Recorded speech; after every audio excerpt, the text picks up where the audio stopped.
go ahead and get into that space, whether you're sitting up or laying down. Just get the body comfortable. Get out all your yawning and stretching and coughing and sneezing. Clearing the throat.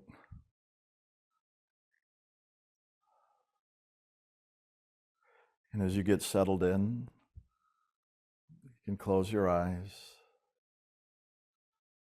Just begin to bring your attention inwards and upwards to the seat of the soul, that spiritualized center that resides above the eyebrows, in the center, the forehead, top of the head area.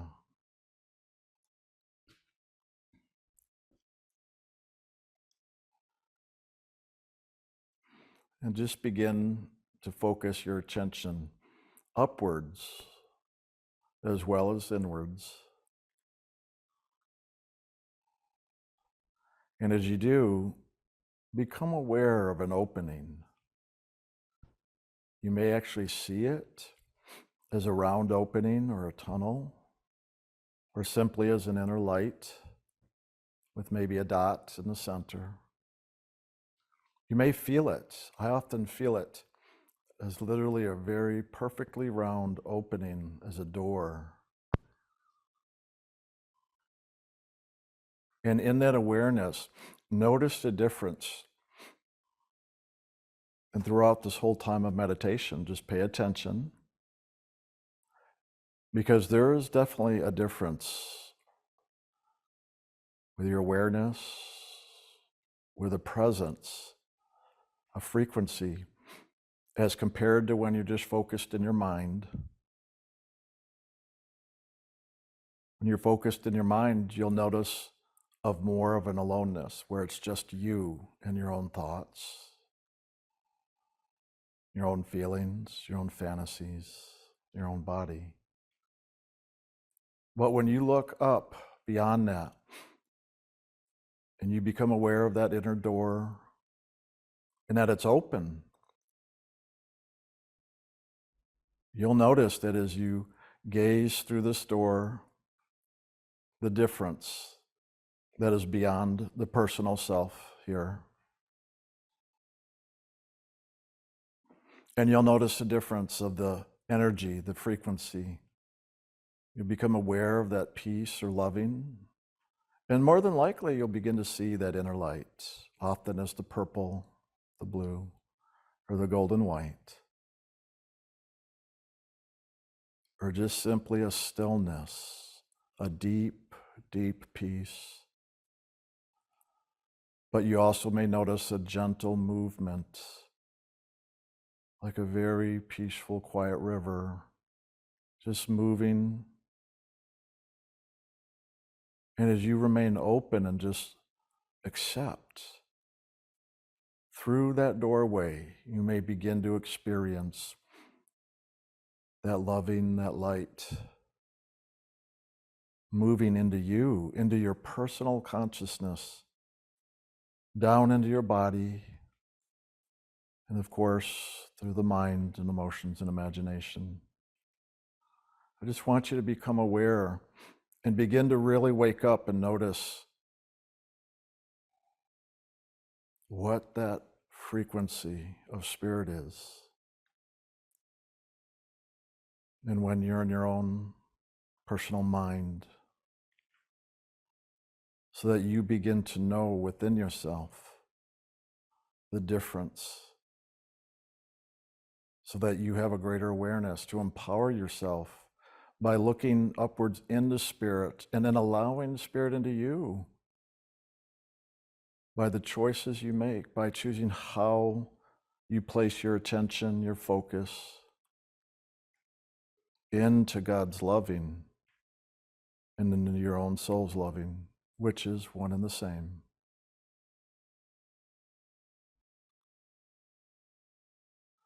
And you may even notice yourself lifting up and moving into and through that door and into that flow of spirit on the other side of that door, beyond the personal self. into the buoyancy, the freedom, that a wakefulness in spirit. For in spirit is where God truly resides, and we are free to move into spirit, and we are free to receive spirit into us, to assist us in the letting go, so that we may return to that truer nature of our divinity and our oneness with God.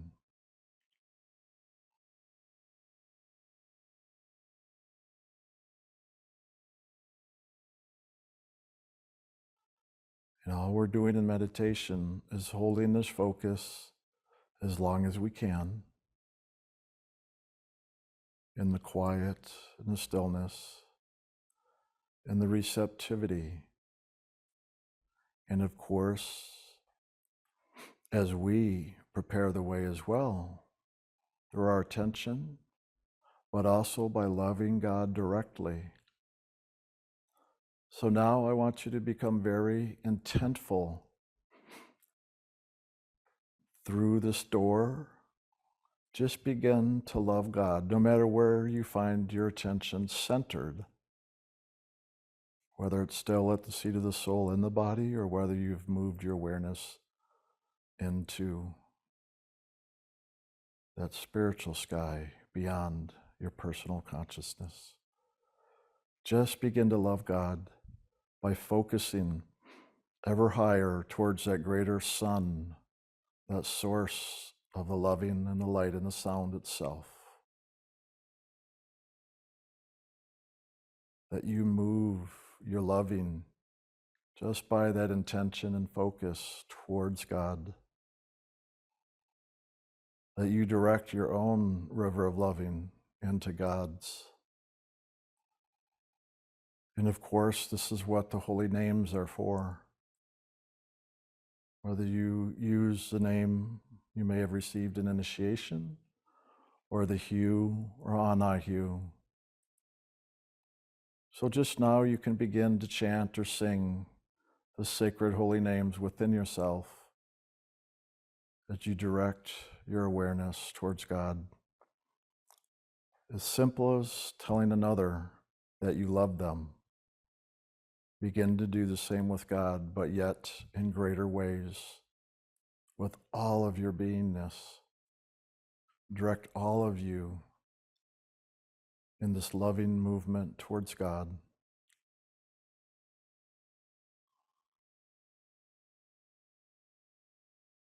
Just have that intention of truly just loving God as you sing and chant the sacred names.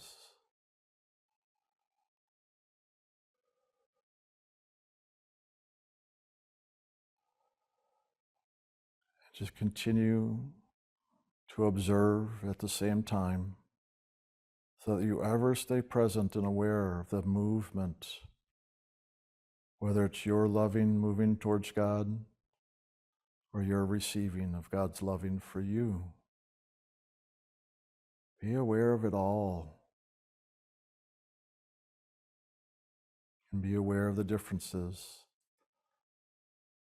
when you're doing the loving and when you're receiving the loving. And of course, listen for the inner sounds of God's loving voice speaking to you. Just to receive, just as you do when you see the inner light or feel that divine presence. Listen for the sounds of the still small voice that may come as music or sounds of nature, as well as a direct voice. And allow the radiant form of that inner master to be present to assist you, to guide you, and to literally take your hand and lift you to bring you home into God's loving heart. And so we're going to take some time in the silence as we continue to go ever higher and deeper into this divine presence.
So you can begin to bring your awareness back to the seat of the soul.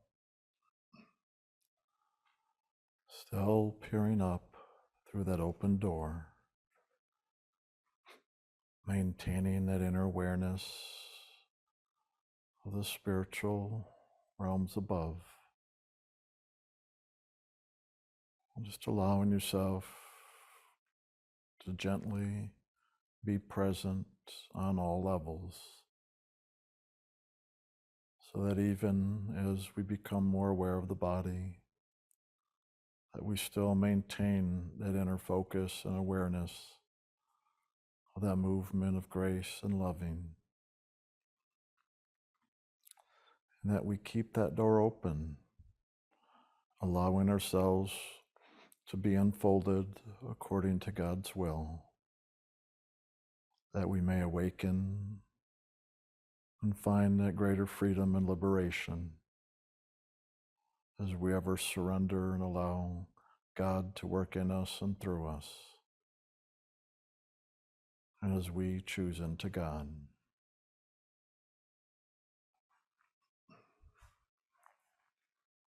So just keep opening, even as we now come present, and open our eyes if we choose,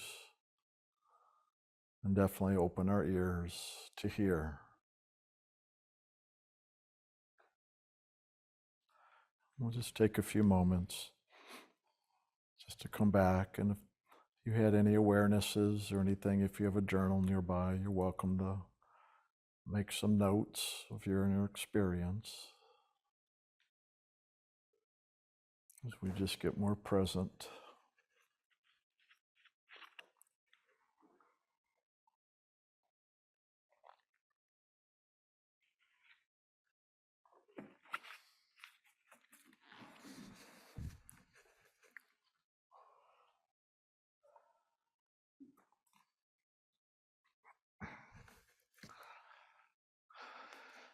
Okay, I guess I'll start. Okay. Unless you want to. That's fine. I heard that. No. I heard that. Wow. I was just saying to Jim this morning that it was September of 2002, 20 years ago this month, in a class, that Jim announced that we started doing initiations in ILM. So I don't remember the exact day, I could go find it, but so this month is our 20-year anniversary of starting initiation. So we've basically been doing this for a whole generation now. And I know many of you watching have probably been around not only that long, but even before we started doing initiation. So it's kind of a milestone here, if anything, and let alone the things going on in the evolutionary process, which we really don't care about. We all care too much, but we don't really care. We really care more about the involutionary process, obviously, this path of sound and light. And that's always the core, to ever remember to be focused or to refocus into this pathway, because it is the vertical pathway that has nothing to do with this world. That's why I like to cross, again, I've said this over and over, there's the horizontal, which is the path of evolution and all the worldly stuff, and then there's the path of spirit, which is vertical. And that's the path we ever want to keep coming back to and maintain our focus upon. I found myself over the summer and all these changes really refocusing more and more into that, because obviously these last almost 3 years now, 2.5 years just over, with everything going on in the world, whether it's COVID or some of the war stuff or whatever, and the economy, all the stuff.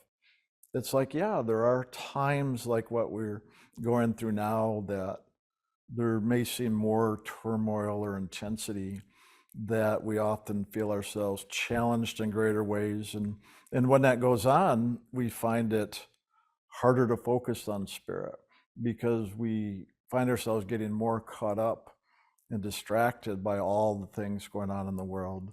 And of course, is it really the things in the world, or is it really just more of how it stirs or pushes our buttons with our own thoughts and feelings, our own belief systems, and our emotional reactions to it all? Because really, that's the greater truth that we all have to deal with. And if we can ever remember that, then obviously we're going to at least be empowered to stay in a better place within ourselves, that as things go on in the world, that we can ever remember whenever we go into reaction to refocus and make that choice again. Do I want to really allow myself to get caught up in my reactions, which are just triggered by the events in the world and the things around us? Or do I really want to just refocus into spirit? Because in spirit, there's always the loving and peace. It never, it's wild because it never surprises me anymore at all how all the time in the world, everybody's so reactive and everybody wants peace and they all have their ideas and ways, and then they try to control it and get it their way, thinking that's going to solve all the problems and bring peace. But it never does, because it comes out of reaction. Anytime we express out of reaction, it's going to beget more reaction. So just considering that, hopefully those of us really following this path of spirit will do what we can to, rather than express our reaction in the world, to bring that back inside and express it to God, to give our reactions up to God. I mean, how much do you hear that all the time in here, especially Jim? Give it up to God, just give it up to God. That's like the thing. Everybody thinks, what's the answer to your questions? Meditation. According to Jim, it's give it up to God. Because that's what we're doing in meditation. And ultimately, we're giving ourselves up to God because we want God to really bring us home. And that's the process, is that we need to give up to God in order to not only get free of all of our reactions, but truly to allow God to bring us home. And that's really the key and the simplicity in this pathway and this journey. It's just the repetition and the longevity of doing it that really matters and counts here.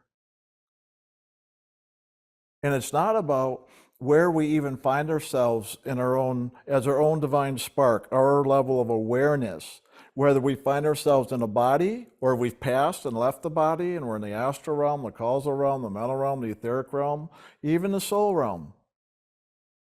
It's still about what we, that divine spark of awareness of God's loving and expression, is doing, where we are focusing, what we're choosing, regardless of what level of consciousness we're in. We can always do the same thing. Most people think it is so different when we're in body or out of body or when we die. I'll tell you right now, it's not. I've been out of body so much now and know what's coming when I die that I can say, I know that level of awareness I have right here physically is the same awareness I have, because that awareness of self, the true self, the soul, is awareness.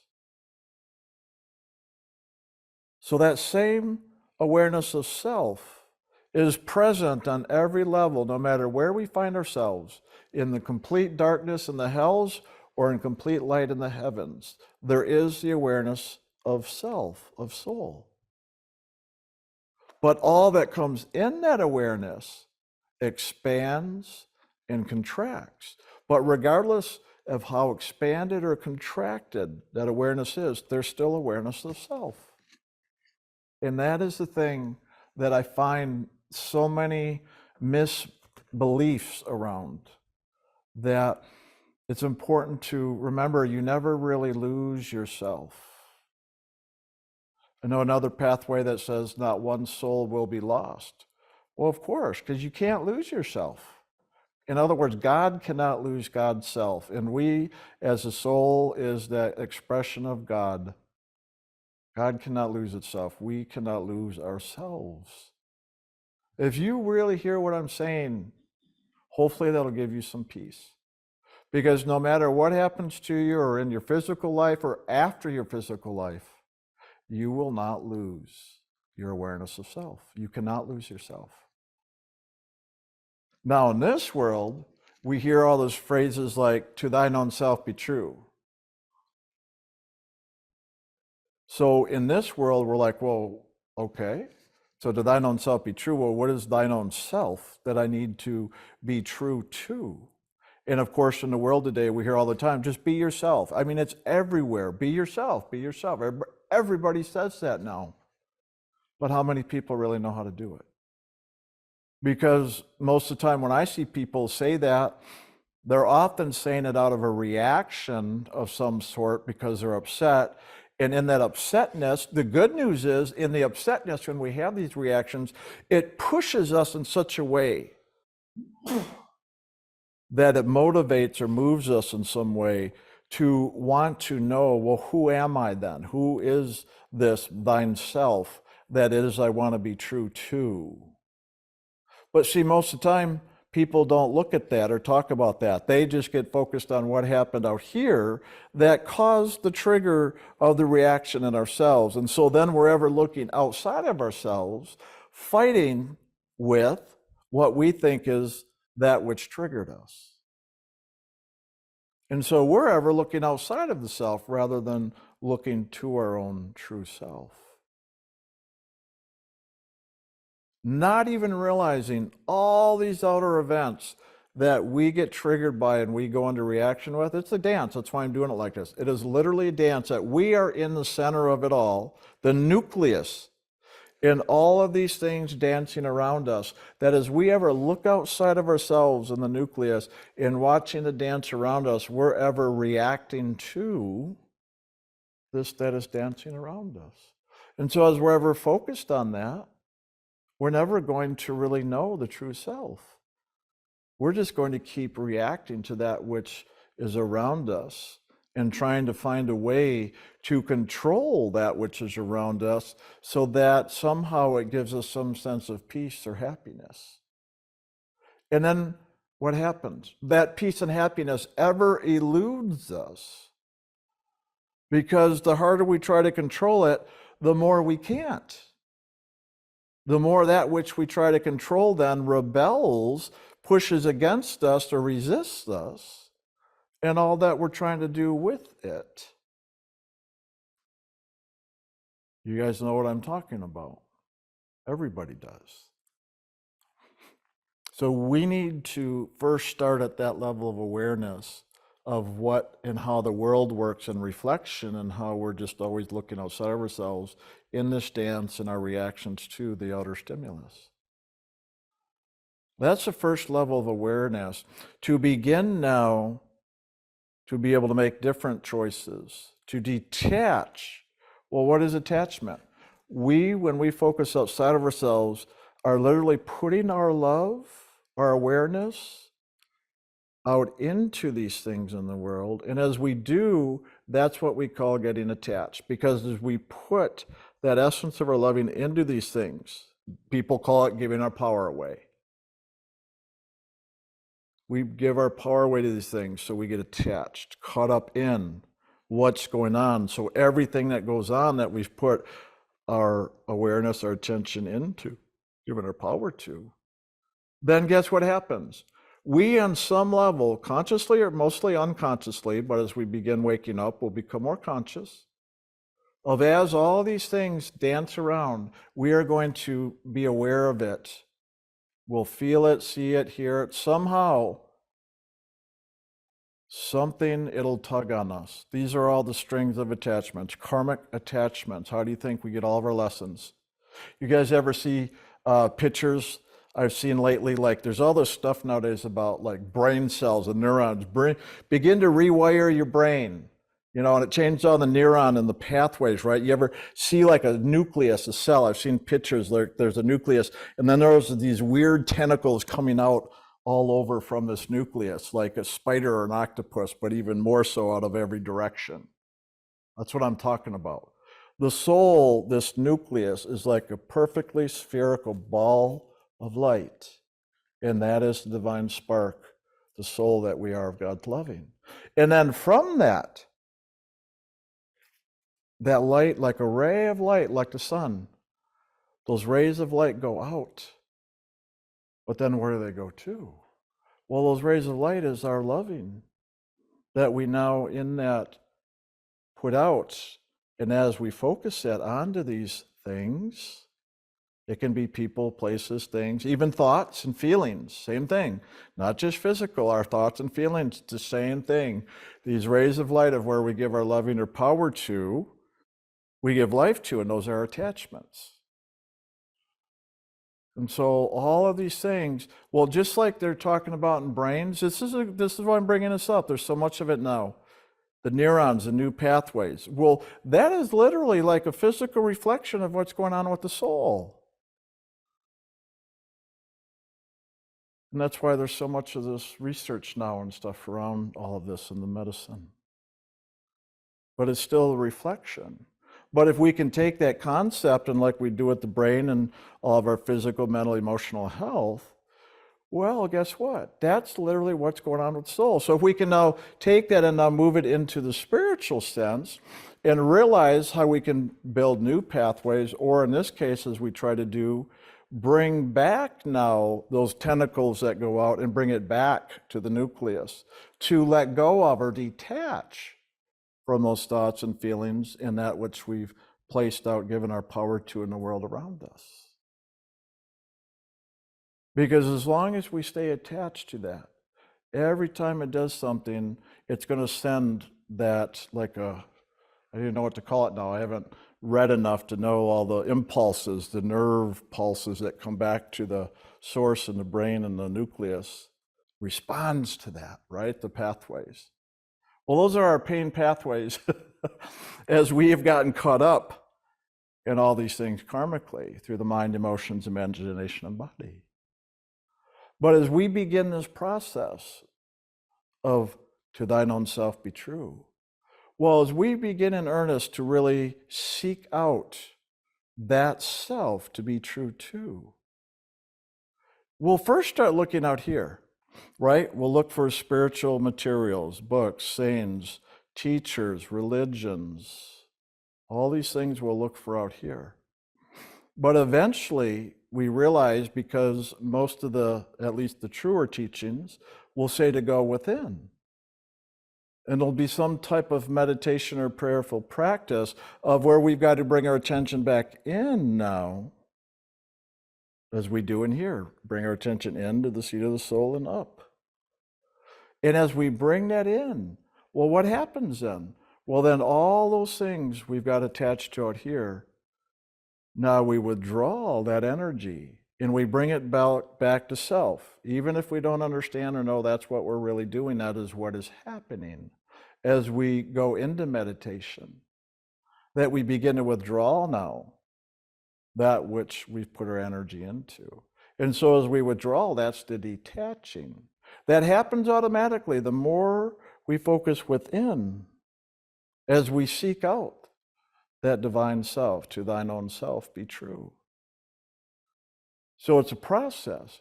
But the thing is that because it takes so long and we go through so many phases, so to speak, because over eons of time, obviously. And obviously I'm not saying anything new here, just through eons of time of what we've placed all this energy into so much, that maybe there's a lot to gather to bring back to ourselves in the seeking of the divine own self to be true too. And guess what? This is how life works. That's the nice thing. This is a very natural, ordinary process when we begin to set our feet upon a spiritual pathway or a journey. Truth is, it's going on all the time. When I say to set our feet upon a pathway or journey, I'm just saying when we become more conscious and aware and actively now begin to participate and pursue this is what I'm talking about. Because all of life is unfolding accordingly anyway. But it is the conscious act of participation that begins to empower us, because in that being active in the process is how we learn the lessons, is how we begin to be aware of where we have placed our attention out into all these things that we're reacting with, trying to control. It's in that awareness by which we learn, and in the learning we begin to bring that back to us, and it's in the bringing it back to us that we come to greater understanding, greater revelation. And that is what begins to fulfill now life's journey. That fulfillment will give us a sense of satisfaction, a contentment, a level of peace and acceptance. There's a level of inner knowing, even if we're not directly conscious of it, there's an inner knowing with the soul that that is complete, that is done. Or in spiritual pathways, people call that karmic completion. That means lesson learned. That means that energy we've put into the situations, we've had the experiences to gain the wisdom out of that now, and now that we can bring back to the nucleus, back to thyself, to be true too. You could say as we've put our energy out from our true self, is where we've gotten caught up. Well, that's what gives us a sense of what people call the false self. The ego personality, the shadow self. Because it's always the shadow, not seeing the truth until we bring it back, and then the light of revelation, and we begin to have spiritual enlightenment, spiritual awakening.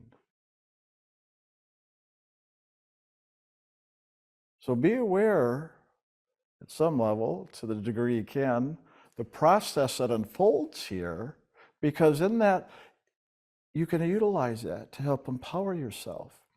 And then let the meditation that you do here serve you, so that this practice then truly empowers you. Even if you do nothing else, just the practice of meditation, just in its own self, can empower you and give you a level of freedom otherwise not possible. But of course, in here we share how to empower that even more with the sacred names that we give in initiation, to take that journey to another level. And that is the journey of what we could call the journey of a true disciple. Somebody who has truly committed to this pathway spiritually of awakening, and that return home to first awaken to thine own self, to know that true self to be true too. And as that begins to awaken, well then of course, where did I come from? Where am I going? Now that I have a greater understanding and awareness of who I am, and where did who I am come from? And where's who I am going to? So obviously that greater self we call God. But that process, I mean, I obviously just summed it up just in the last minute. But that process that seems to take so long, especially for those of us who have been around, like I acknowledged, 20 years now since we started initiation. Well, for a lot of us, that's a long time. And some of us, maybe we're just beginning. Or others of us, we've been around so long, we're getting old and gray. Or not even gray because it's disappearing. That's why I'm growing this, to show my wisdom through here. That we may find ourselves getting tired, losing interest, feeling ourselves swaying or getting distracted, feeling like we're going more back into the world and getting caught up in things again. And that happens, and understandably.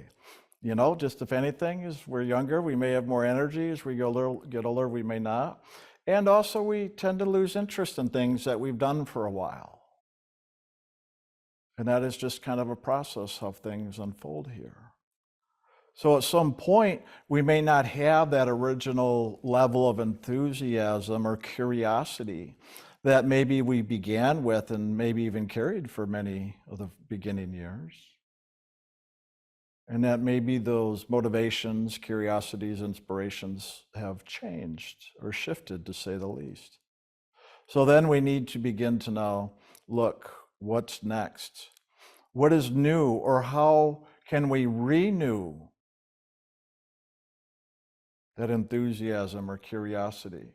Or maybe not even enthusiasm or curiosity, but maybe in a renewal that we begin to even seek out a different way, maybe, of approaching or living, not just this pathway spiritually, our life, because in truth, our life is the spiritual pathway.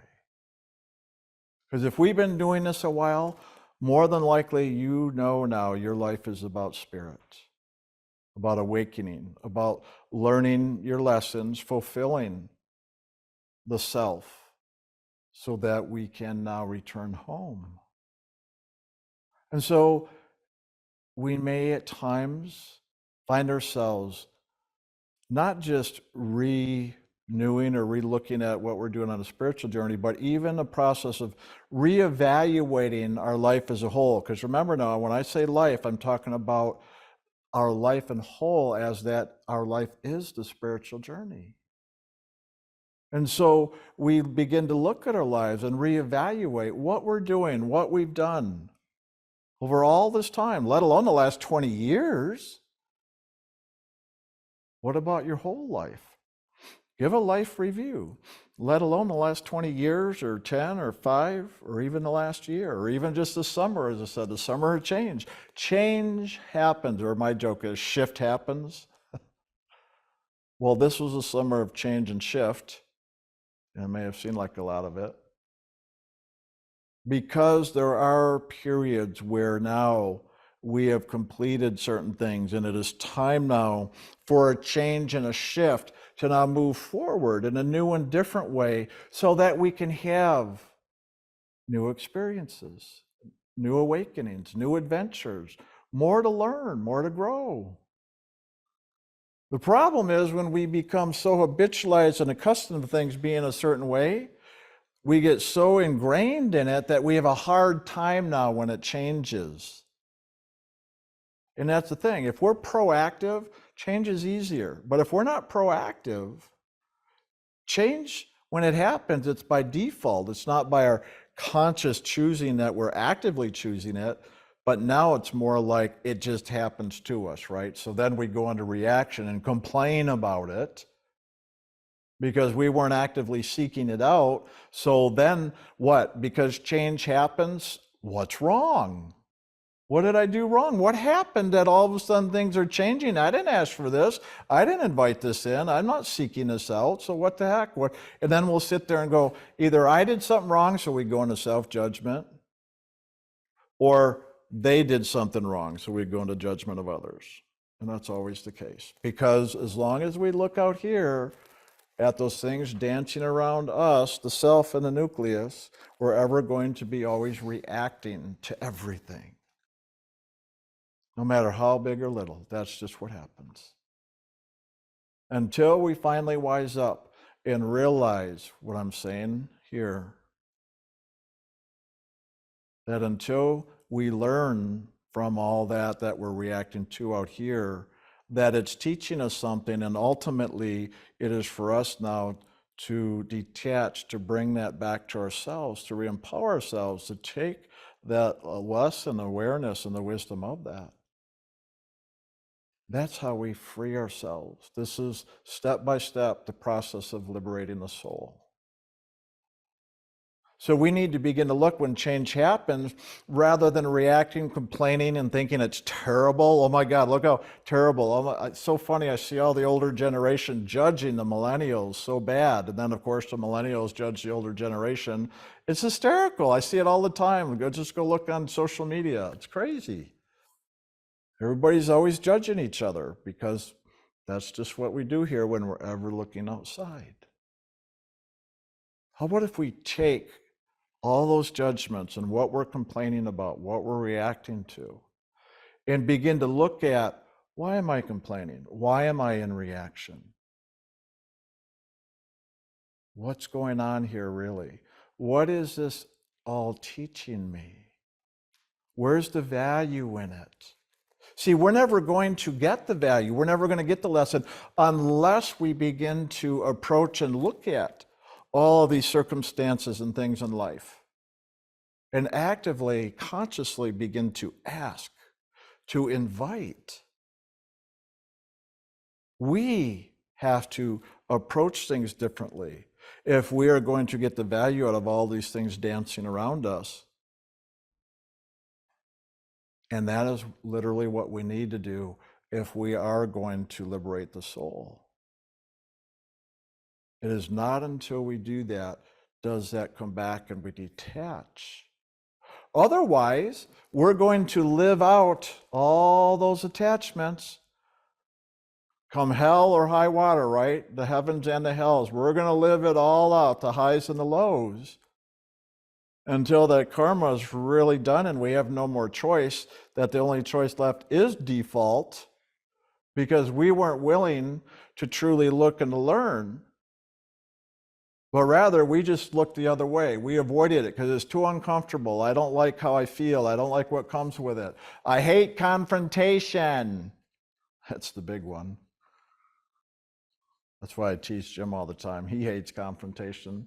That's why I'm always like, poking at him and stuff. Confrontation. Well, all confrontation doesn't need to be an attack. So everybody looks at it. Confrontation's angry and I get mad and somebody's attacking me or I'm attacking them. So everybody looks at it that way. Well, of course you're going to want to avoid that. So how about beginning to shift and change how you even look at confrontation? To me, confrontation means to bring around to the front. What does that mean? Well, when you bring it around, that which you're avoiding is back here behind you. You can't see it, it's unconscious. But when you are willing to become more conscious and to confront things, that means you're either going to turn around, look at it, or you're going to somehow bring it around to the front so you can look at it. That's all confrontation is to bring it around to the front into your awareness so you can look and you can learn. But we're not going to be able to do that if we're ever avoiding it. I'm not saying you got to get up in somebody's face like I do with Jim, which I do just because I find if I do an auto-reflective process, it helps in the inner one, which is true. That's one of my little tools of communication. But even in outer communication, when I make these jokes, what I'm really doing is actively bringing now that which has been unaware, unconscious, that I may have been avoiding, whether consciously or unconsciously, I'm bringing it around to the front. So now I can confront it to see what's there, to observe it, to learn from it. And yes, this includes all the negative, reactive stuff, the painful, disturbing, but also the pleasurable, the joyful, bringing it around to the front, to look at it, to embrace it, to not only learn from it, but in truth, in the learning, that learning comes from loving it, embracing it, bringing it back into ourselves. Remember I said all these things out here, we've put our energy into and attached, and we've got to bring that back? Well, this is how we do it, is when we bring it around to the front and can observe it. Now, it's a way by which we can now bring that back to ourselves. That which we've given our power to, we can bring back by confronting, by observing, becoming aware of what's all wrapped up in this situation, this process, all my thoughts, all my feelings, all my actions, all my reactions. Regardless if it's a person or some circumstance or event, it doesn't matter. What matters is what you do with inside and how you approach it. And yeah, you can approach it in a reactive way, be all upset with it, which is what we mostly do anyway. But instead of judging and making that wrong, how about looking at that reaction we're running with these things and say, oh, let me confront my reactions. Let me look at my reactions so I can learn from those reactions, because there is a lesson in those reactions. You know, the Laugh Workbook, the first questions wrote in there, what are you trying to protect, defend, and control, or what are your fear of losing? Well, that's what's going to come up. That's what's wrapped up in our reactions. Go back to that first beginning process of the Laugh Workbook. That's it. So when we are willing to consciously confront, bring to our awareness all these things, and then begin to now approach it and ask the right questions, invite the learning, actively, proactively participate and engage these things, rather than always trying to avoid them out of our fears and judgments around it, to actively engage it all. I don't care if you think it is something outside of you or something totally in you, you still need to do the same process of actively engaging these things. That's why we have these exercises like in the Laugh Workbook. These processes we do, like the summer class I did, confessions and counselings. Because I know if people are willing to confess what's going on with them, that's how they can take all these things that they're avoiding in the unconscious and bring them to the front. To be able to confront it is what we have to do in order to confess it. And I have found it is not until we are willing to do that we're now able to hold counsel with it, to learn and gain the value that it is there to teach us, to serve us. That's why I even named this summer class Confessions and Counselings, because the first step is we've got to have a level of awareness and actively engage these things to confront them. That is what confession is about. And that is the hardest part that most of us are so scared to do. But if you watch the summer class, hopefully you realize it's not hard to do. And when we're willing to do that, then guess what? When we're willing to do that, it opens the door now by which Spirit can support us and bring forward that which is going to assist us now in moving through whatever those fears and judgments were that we had around this thing or this stuff that we were afraid to confess. But that's the first step, to move to confession, to move to confrontation, to move to, that's a level of acceptance, by the way. We talk about loving, accepting, forgiving. That's a level of acceptance. And then now when we accept that, then that which we need to help now move through it, to learn the lesson, to fulfill it, and to be able to forgive it, which is another way of saying letting go or detaching, can now show up and assist us to now move through these things. But those things are not going to show up. I know all of us, all of our disturbances, those things we don't want to confront, we're all giving it up to God. Please, God, take it away. That's all our prayers are about, right? To get rid of all of our disturbances, challenge, upsets, pains, all of it. Rather than the process I'm saying. And this is why I'm talking about this so much, and why I do regularly. Because there are these things that run in all of us, that as long as they're there, those are obviously the things God wants us to learn from, and why they are not just being lifted. No matter how much we give them to God, no matter how much forgiveness we do, no matter how much we do of whatever, if it's still there, there's a reason for it. And these are the things God wants us to learn from. And so in order to learn, we need to actively engage ourselves with these things. And that's what I'm talking about now, is that active engagement, so that you now empower yourself. And by the way, this is another way of saying taking responsibility for your thoughts, feelings, actions, and reactions. That's what I mean by actively engaging or confronting and willing to confess and to now have counsel to now move through these things. This is what it takes. This is how we now fulfill ourselves and discover who that true self is.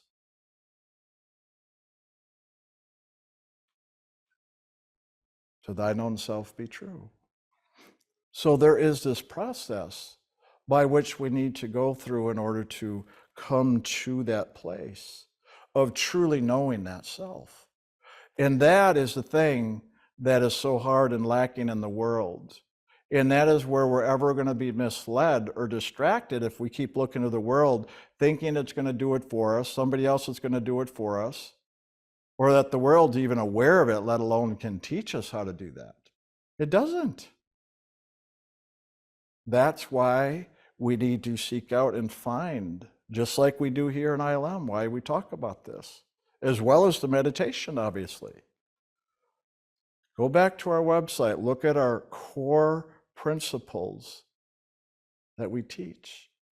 And so in the classes like this I'm talking is laying out more of the detail of how to work with those core principles, how to put them into practice or application, so that we now not only empower ourselves, but truly fulfill ourselves and awaken to that divine true self that everybody's seeking. And I think it's actually wonderful. There's so much in the world you see all the time, people saying, be yourself, because the more people hear it and they don't know who that self is, they're going to at some point actively engage, just as you listening have engaged in some way, otherwise you wouldn't be listening. They will begin to seek out. And that's all we have to do, is to begin to seek out, because in the seeking, we will find.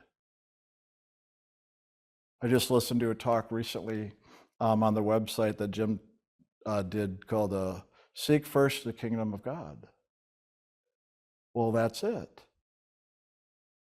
Seek first the kingdom of God. Well, that's obviously the meditation we're doing. But what I'm talking about here is how to support that meditation as we live our lives, so that now the living of our lives and the meditation work hand in hand. Like I said, our life itself is a spiritual journey.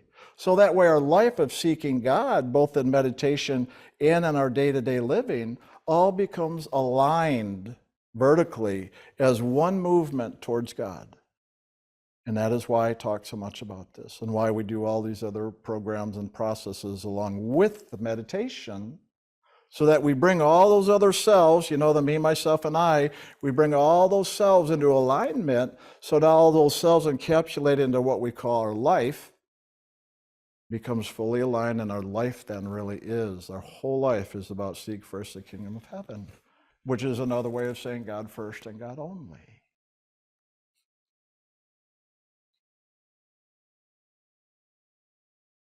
So just realize all these phrases, and I'm only doing one, obviously. There's lots of them out there. To thine own self be true. But it is the same process, obviously. You'll hear me share like this with pretty much any other phrases out there. So take it to heart. Practice, get the understanding, stop avoiding, and start engaging and participating in your life the way that it works by engaging spiritually and how you approach it.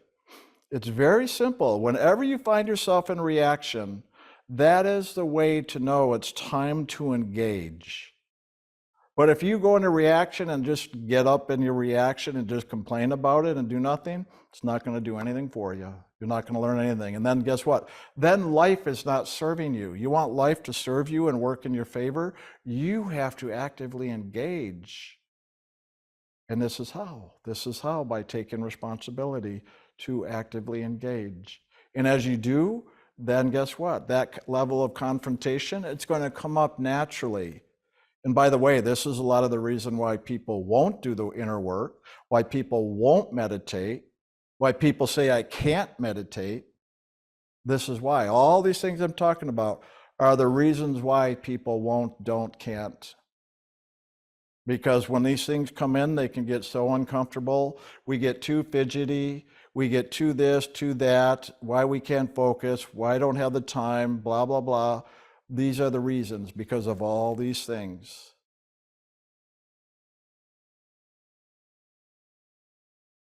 But until we're willing to really look at all that, until we're ready to evaluate our lives, how we're participating, not just what we're doing in our lives, but how we're even participating in our lives, to evaluate even to that level.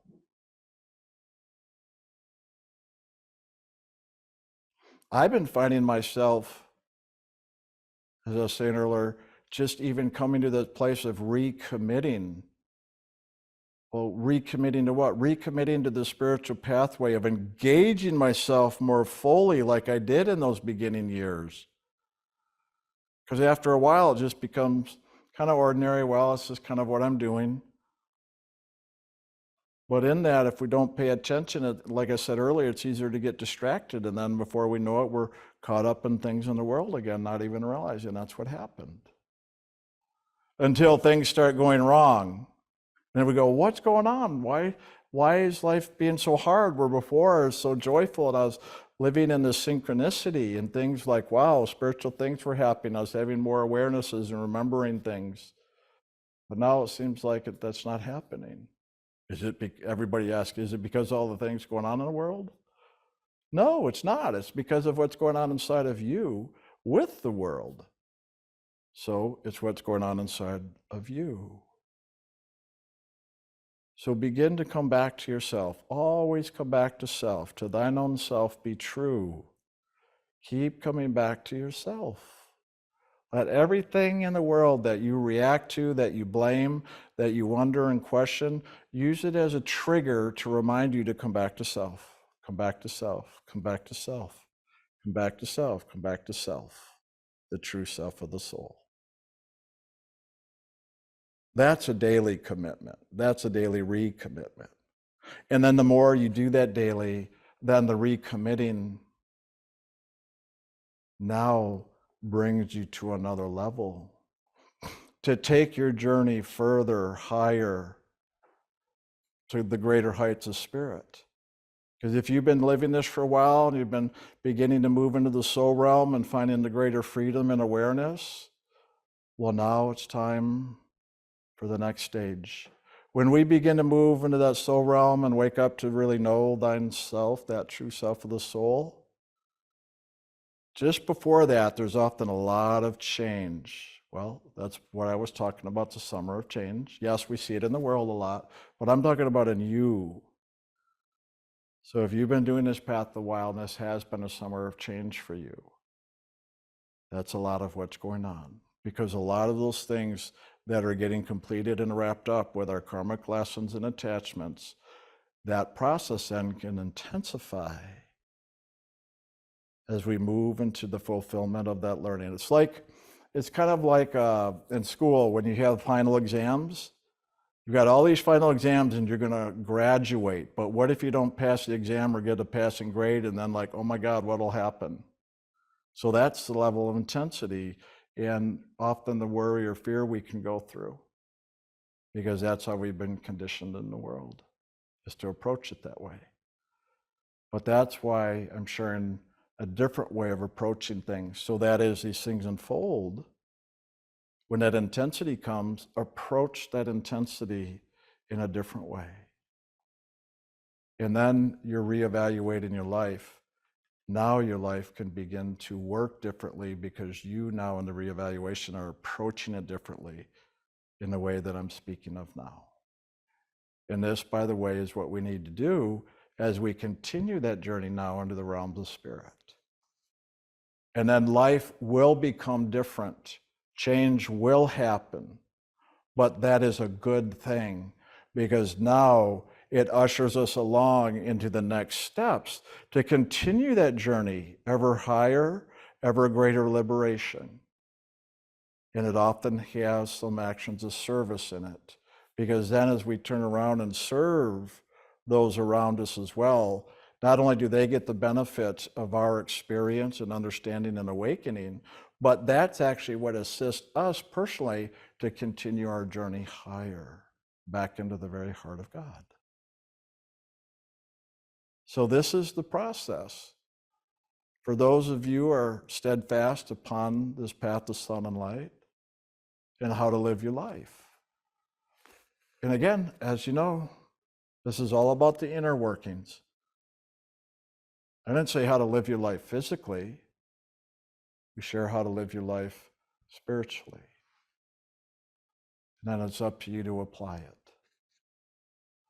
So why don't we make this new school year one of reevaluating, recommitting, rejuvenating, renewing ourselves in this spiritual journey that we are doing in our lives now, so that we set ourselves steadfast and solidly upon this path that we've been walking. And in so doing, it prepares a way as well for the next generation.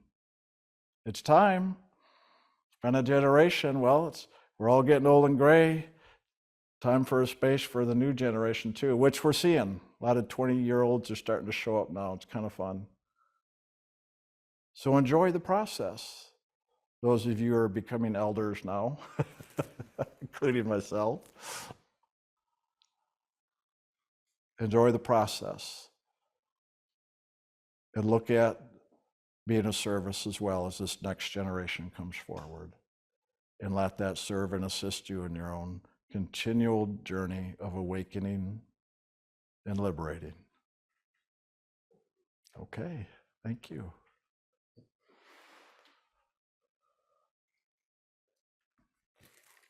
Get this turned on so you can hear me. All right. Well, the one thing I want to share about today is about meditation. Your meditation. What is going on for you in meditation? I've been shown some things over the last few weeks in my meditations concerning all that.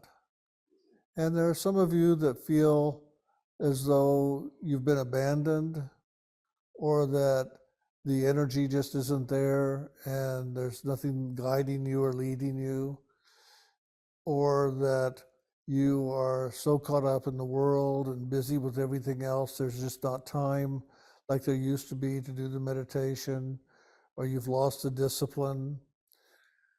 The one thing that I saw in all of that was that it's ever focusing our loving with God will make the difference. And oftentimes we lose sight of that. But the key in loving God is to allow God to love you, to be open and allow God's loving in, however that's going to be. And sometimes the loving will come in during the meditation as you're loving God, and other times it'll come in other places, in other times, in other ways in your life. And it's for you to be paying attention so that when that happens, you are aware of it. So I've seen a lot of different scenarios of people's meditations and what has been happening with some. And the one thing that I was ever very, very aware of was this whole thing of time. And so I would also want to address the fact that meditation really is a discipline. It does take discipline, it does take time, it does take focus, but it also takes purpose. What is your reason? What is your purpose to sit down and meditate? And if you've lost that purpose, if you've lost that focus, that's something to regain.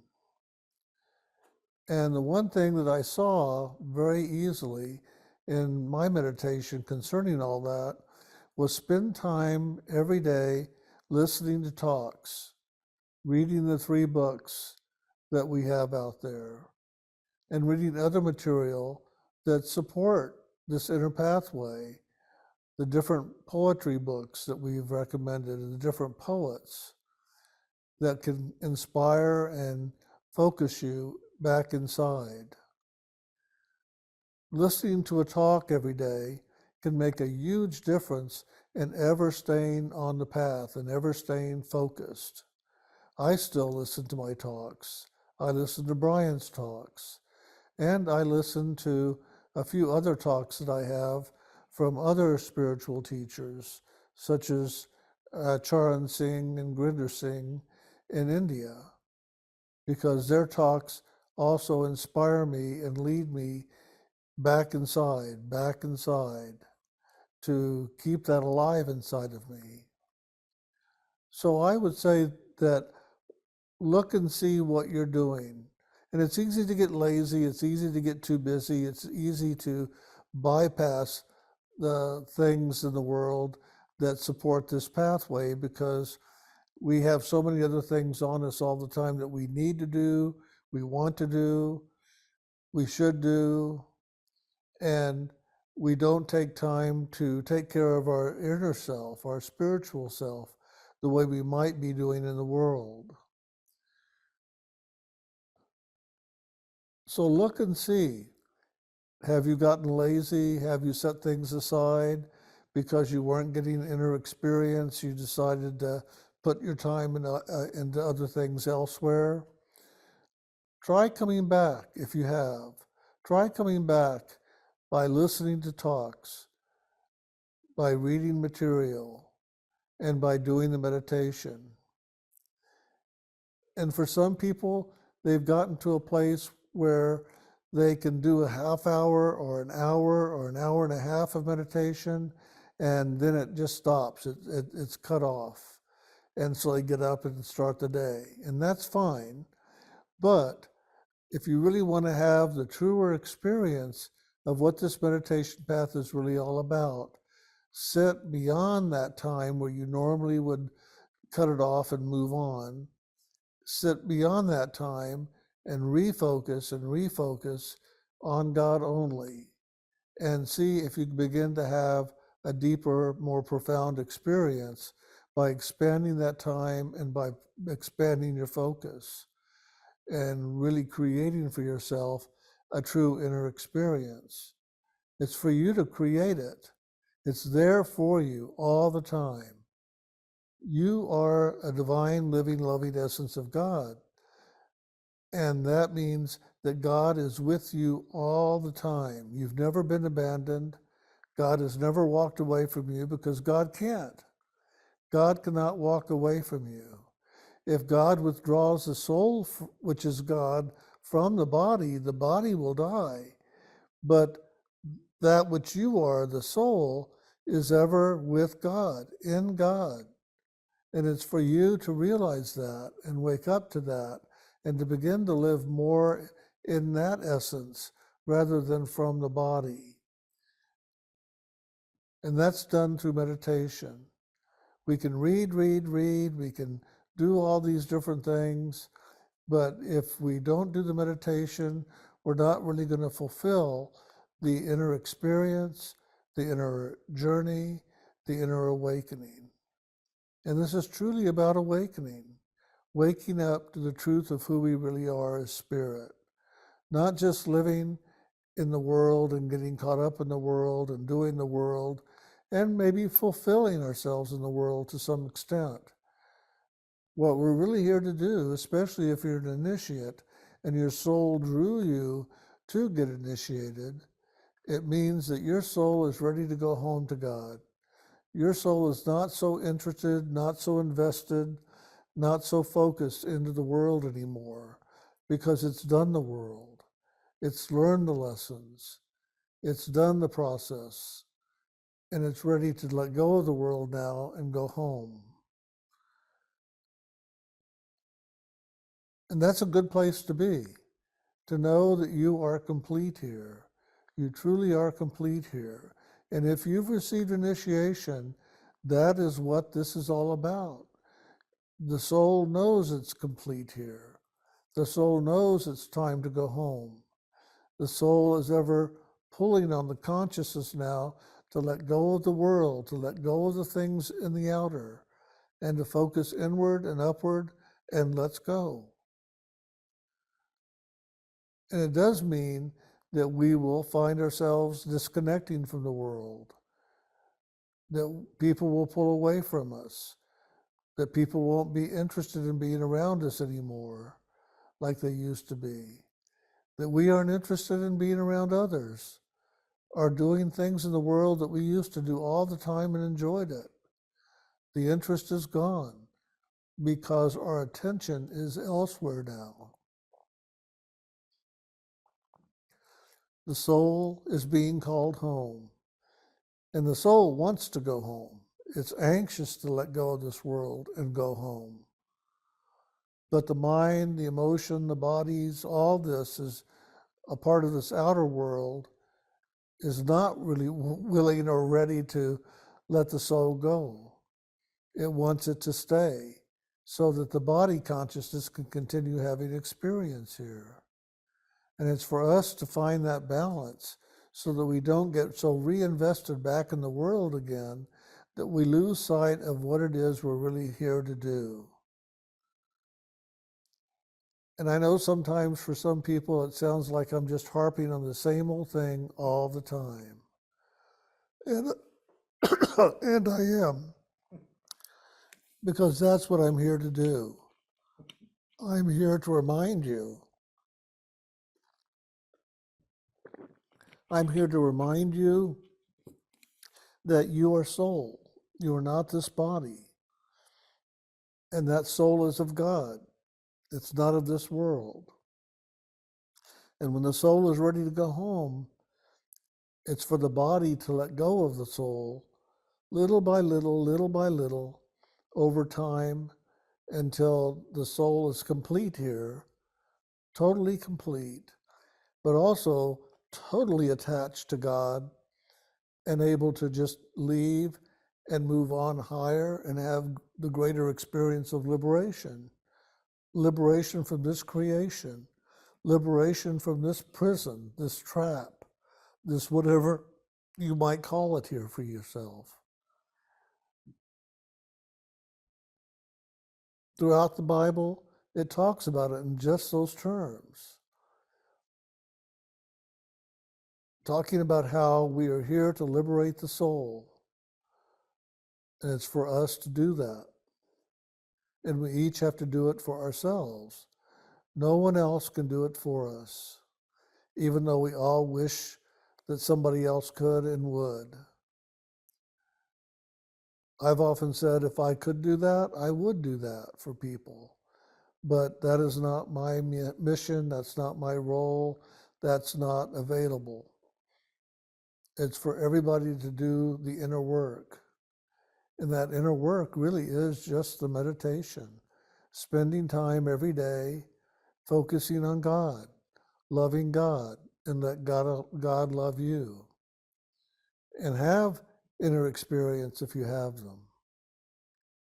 But it's not really about all these inner experiences that we meditate for.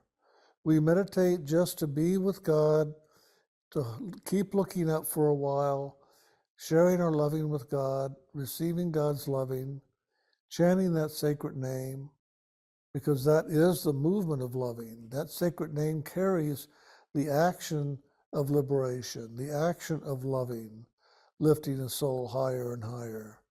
Every time you chant that name, the soul is liberated a little bit more, a little bit more. Every time you chant that sacred name, the world lets go of you a little bit more, a little bit more.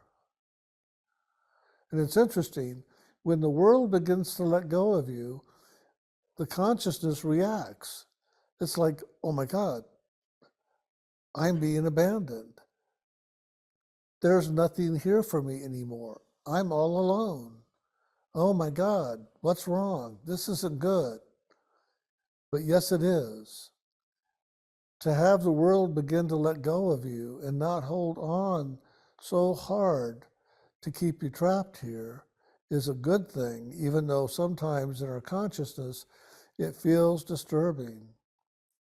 And we can feel abandoned. And then we start interpreting it as God has abandoned me. But really and truly, it's the world is abandoning you, because there's nothing on you that it can hold on to keep you here.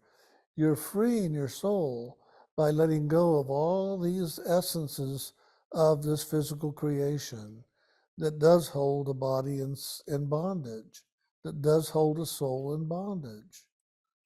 All those distractions, all those energies of lust and greed and need and want and physical romantic love and all of that is there. There's just so much more.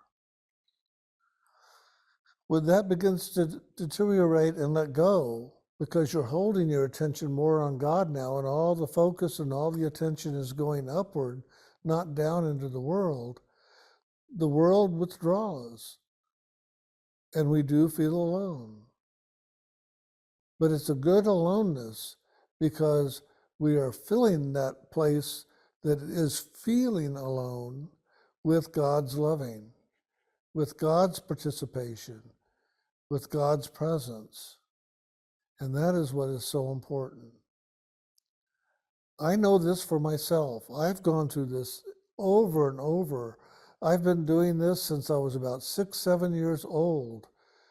Not necessarily with the same focus of meditation, but doing this action of inner prayer, inner focus, inner loving with God.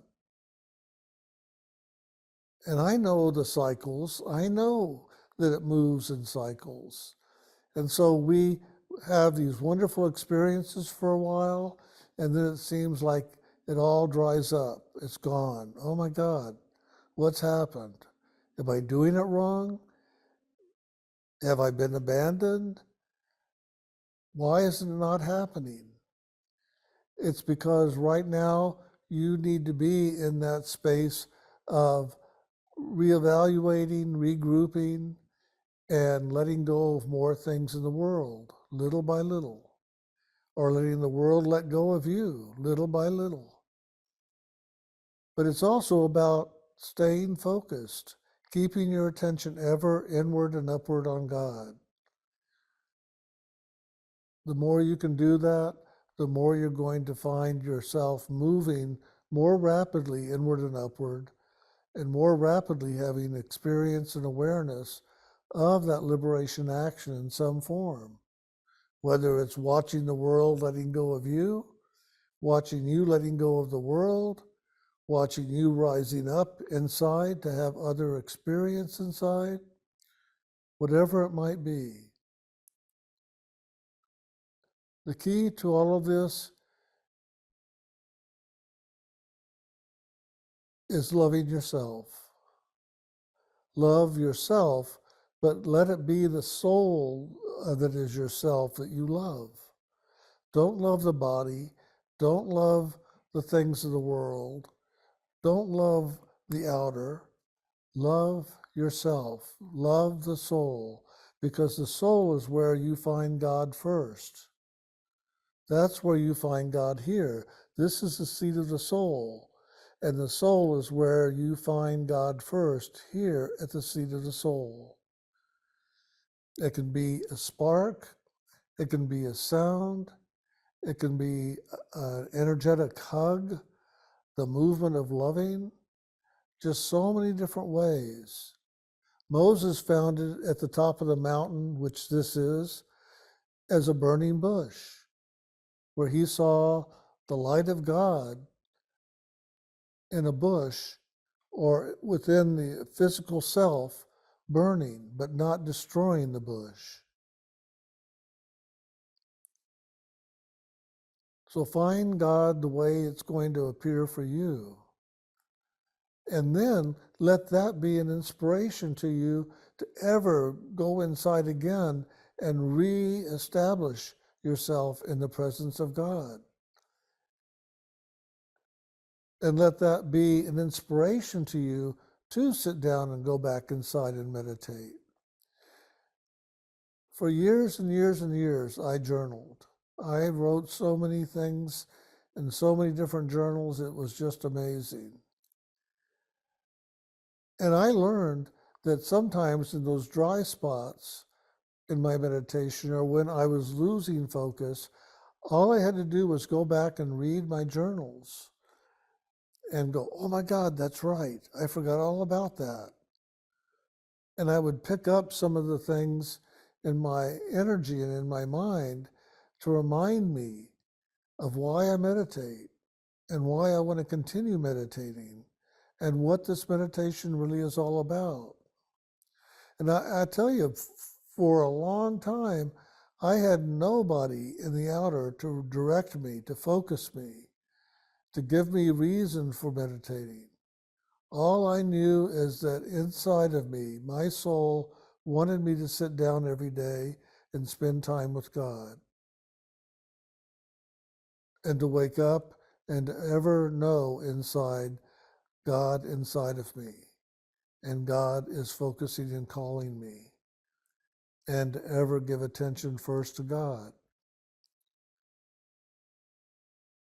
When I was 5 years old, there was nobody around saying, hey, sit down there and pray.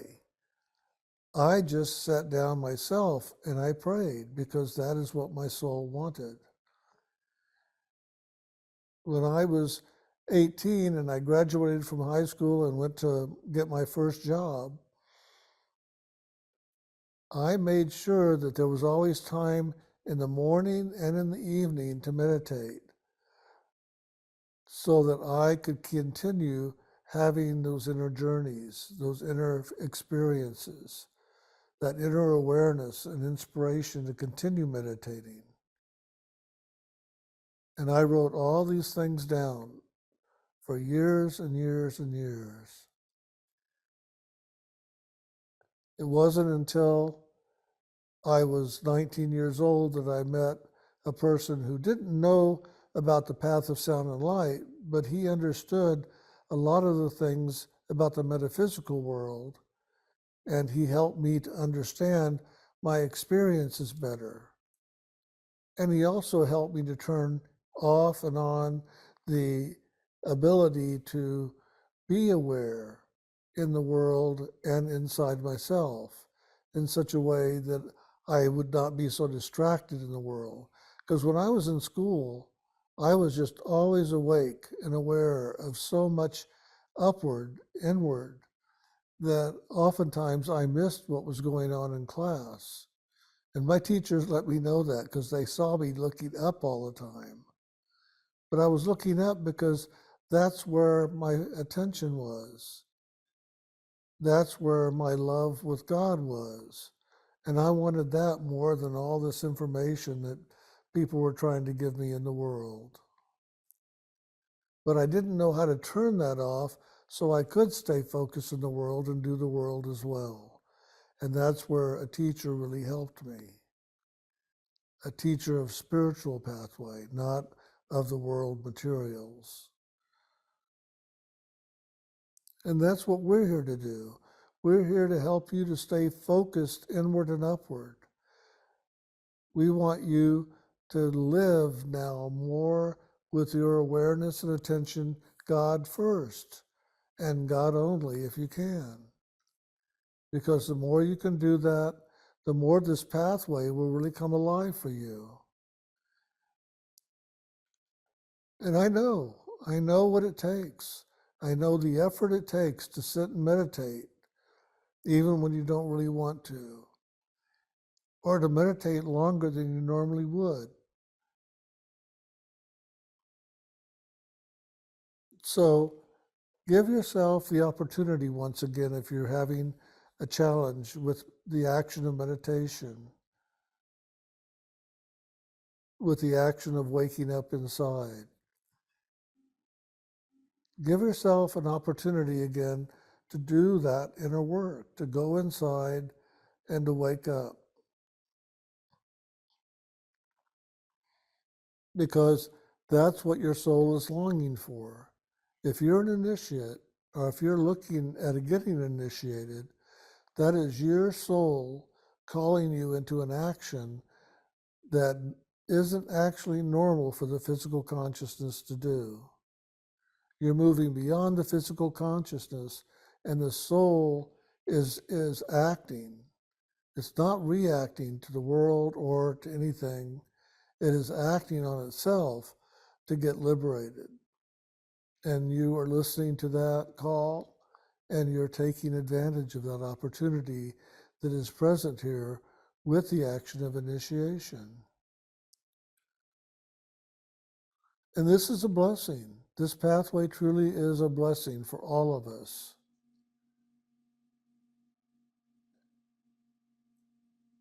I know it, Brian knows it, we all know it as a blessing. So take advantage of those blessings that are ever coming forward for you.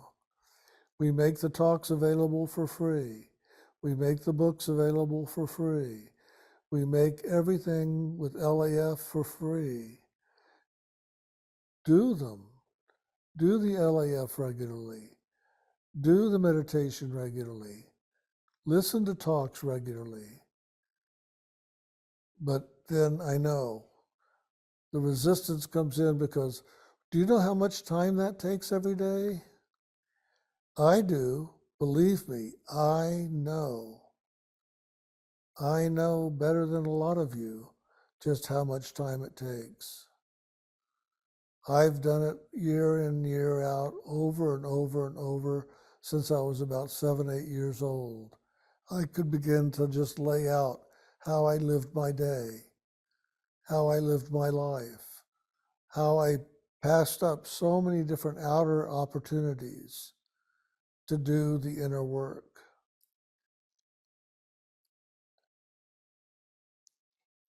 One time recently, I was talking to a gentleman, and we were talking about something along this line. And he said, you know, I'm doing good. I come home and I meditate for a half hour, and then I fix dinner and I sit down and I watch TV for 3 hours till I go to bed. And I said, that's good. That half hour is good. But now what about if you did another hour after you ate, just to see what might wake up inside of you at a deeper level? Because more can come forward, more will wake up inside of you if you give the time. And he says, well, I've got all these shows I'm really fascinated by and I really enjoy, and I just want to watch them and relax before I go to sleep. And I said, that's fine. Then see if you can find another place in your life where you can have more time to spend with God. And he says, well, I'll look at it and see. Well, he called me not too long after that, and he said, what did you do? And I said, I didn't do anything. I just made a comment. I just made a suggestion. He says, no, you did something. Did you hypnotize me? What did you do? And I said, I don't know what we're talking about. And he says, all of a sudden, I've got this urge. I've got to sit down and meditate. I go to lunch for a half hour and I take a half hour meditating. I come home, I meditate for an hour, and then I fix dinner, and then I watch TV. And he said, and now I'm beginning to wake up early in the morning, and all I think of is I just want to go ahead and meditate and get some more meditation in. And he says, I don't get it. That's not me. I have not ever really felt this way before. And I said, well, maybe I just shared with you something that you weren't giving attention to that was there ever calling on you to give yourself more time to know God and to know your own soul and to know the reason why you have been initiated. And he says, well, I guess it's okay. He says, I just guess it's okay because I'll do it if this is what my soul wants, but it's got to make it more clear to me why I'm doing this. And I says, it will. Give yourself a little time. Give your soul a little time, and it will definitely reveal something to you. So now I'm not anxiously, but definitely anticipating a call from him one day that says, okay, I get it now. I've had the experience. I know why I'm doing this, and I will definitely do it because I want it.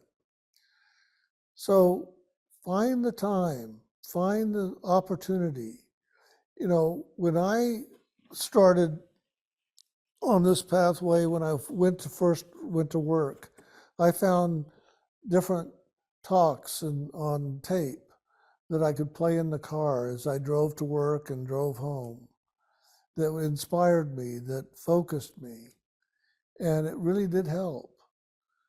The one teacher that I had at the age of 19, he had some tapes about different subjects and different things he talked about, and I would listen to them in my drive. And then I found one tape on Rumi. A man had taken and made a tape of Rumi's poems. And I would listen to them as I would drive.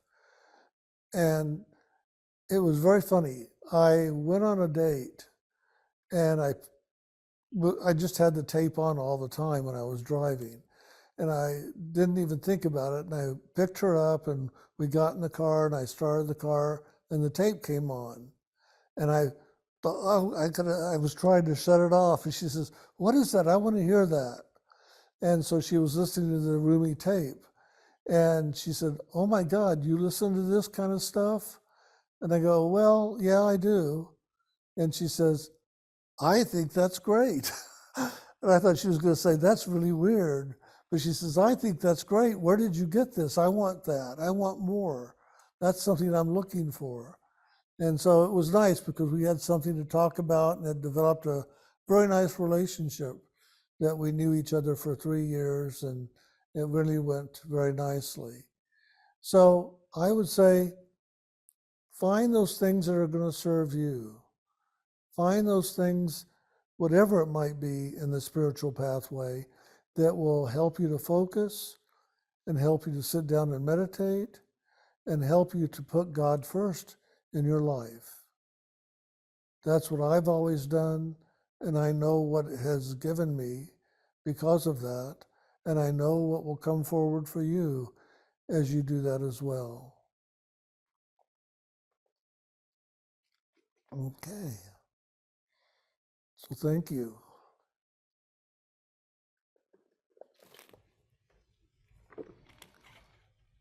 I guess that's it for right now.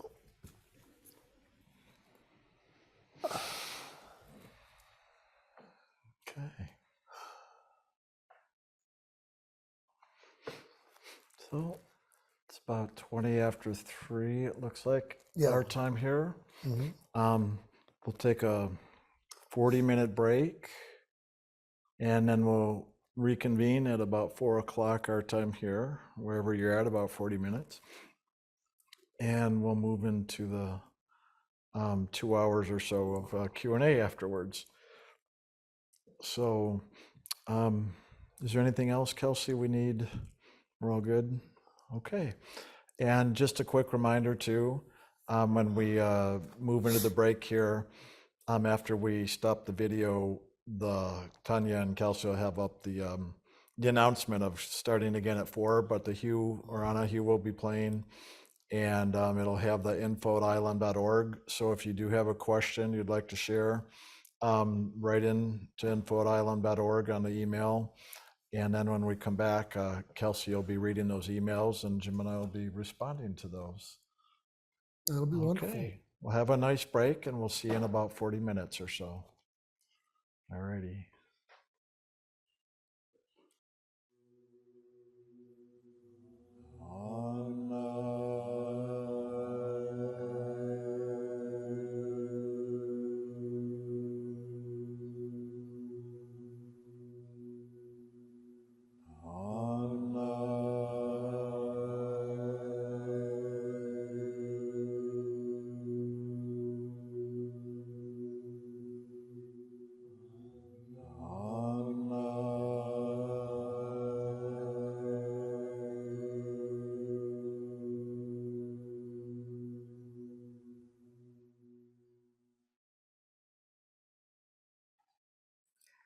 Okay, first Q&A.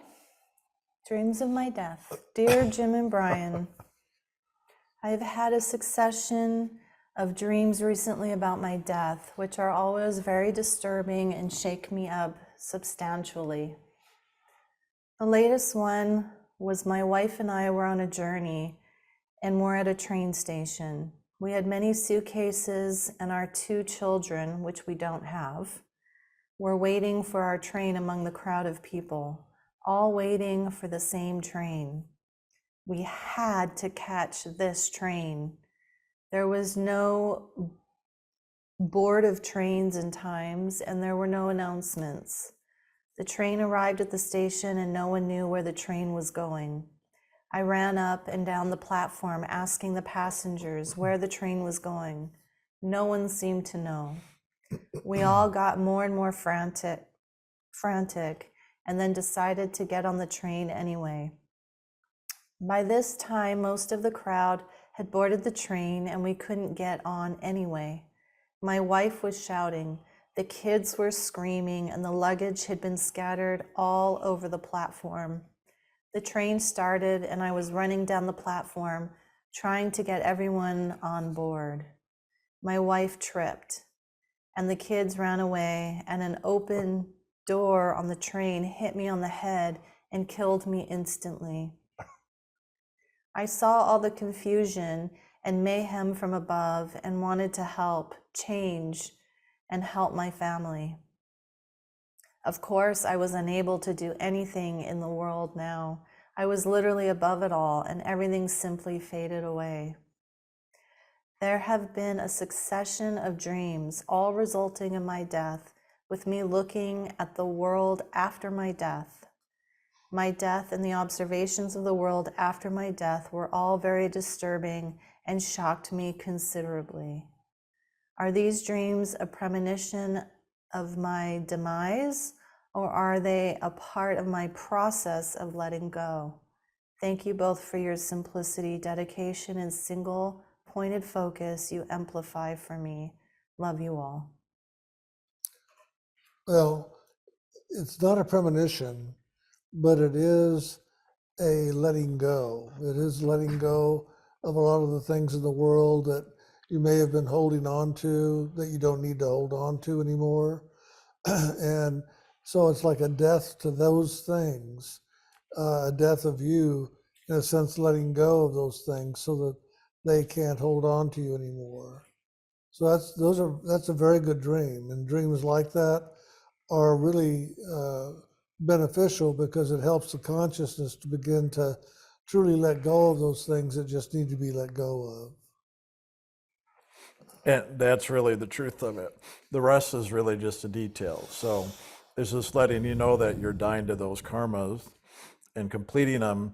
And to me, that train represents the journey of your life in this world. And that's why you didn't get on it. There's another train that really takes you through the etheric realm. I make the jokes called the soul train. If any of you watched the show of the dance show, but there really is a soul train. But this one is a reflection, is a train in the world, and that's why you didn't get on that.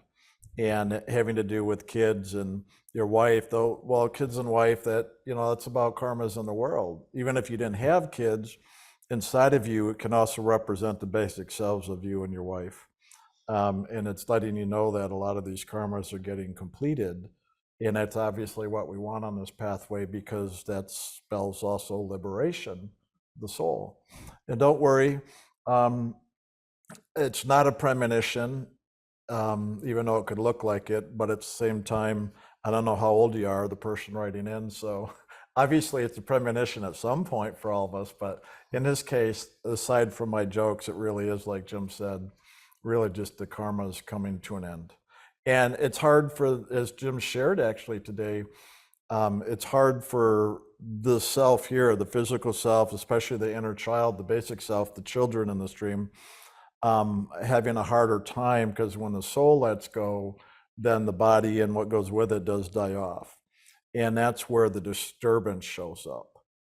But yet, if you look at you in spirit that was above it all watching it, more than likely you probably, even though you may have, you know, felt or looked at it as disturbing, more than likely if you paid attention, you were probably more peaceful from that place of observation, all that going on as well. And if you weren't, that's fine, but more than likely that level of peace that we can find when it comes to detaching.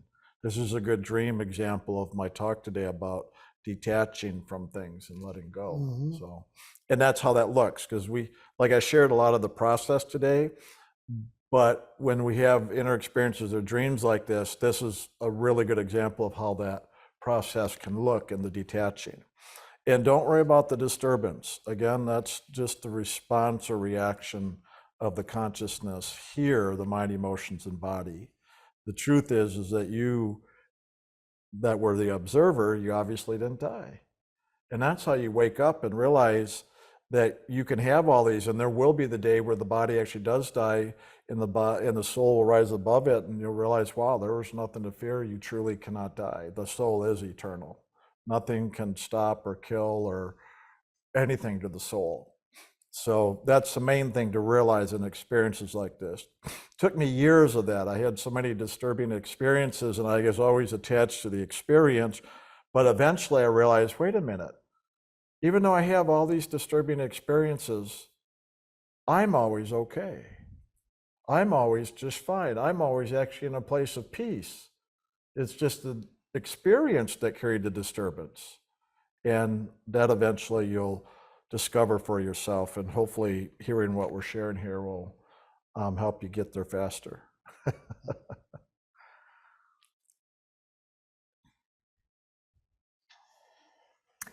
Hello, Jim and Brian. Listening to Brian today, I summarized my new approach for myself and wrote a short statement I am just sharing. Cool. From my birth till now, I created an image of myself only for others around me and only to be accepted by others around me. But that image is not the image I myself created to be accepted by me. I created a lie for years, and coming back to my true self is coming back to the truth. The love I used to get from others by lying is no longer present anyways. So my only way is to be true to myself and get my own love from myself and for myself. Thanks, Jim, for reminding us of the purpose of meditation, as lately I'm always thinking of how I used to hear the small voices and the loud voice of God after a couple of years of meditating. And my meditations are just dealing with chaos, and I feel so far away from God and disconnected.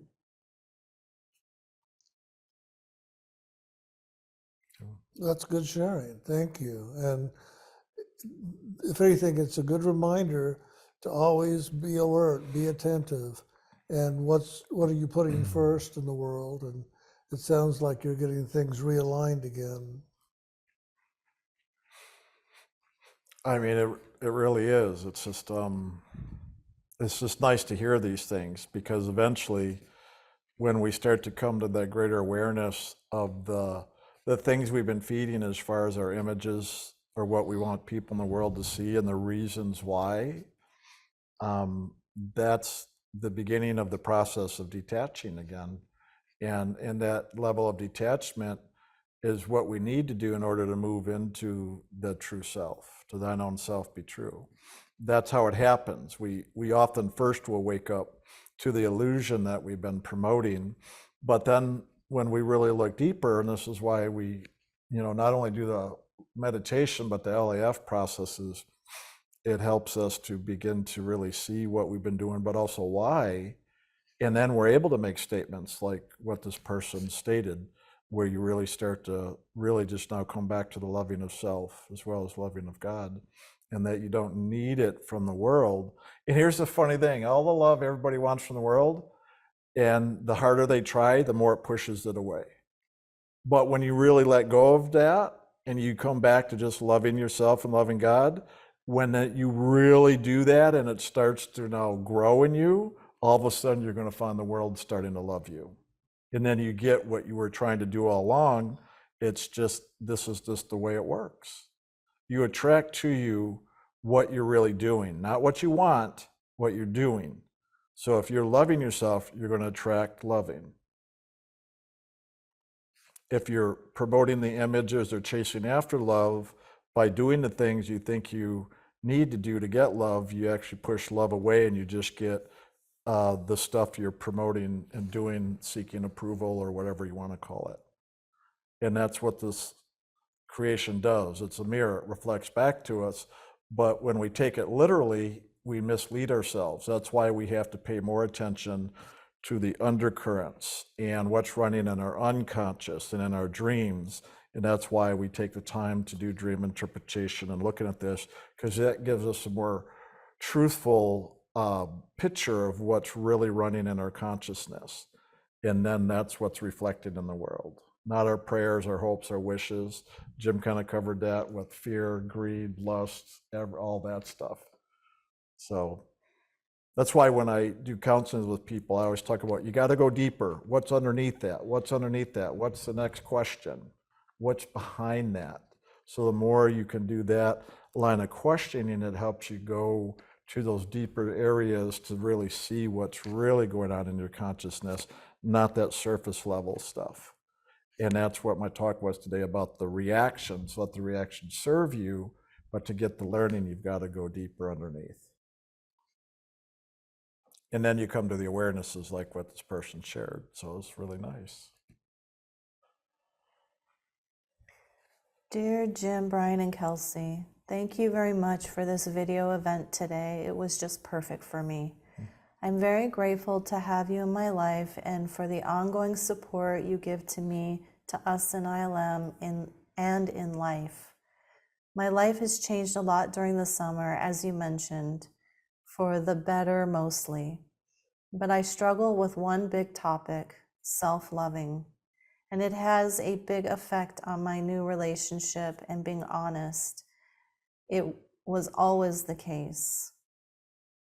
And one big aspect of my life, it is coming up again in sexuality.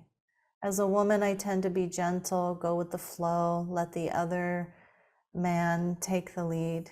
I started to communicate my wish, needs, and boundaries more openly, but still, the other one does not really care about it or over manipulate it. And even I said something I do not want, make me want it, then ask again, stuff like this. I sense my lack of power in this situation, not really standing up my truth in it. But the area itself is so complicated. I cannot imagine how I should communicate for being understood. I do not know why he does not care what I said. I am in this for a while, not really getting out of it. I know there are past lives where I did the same.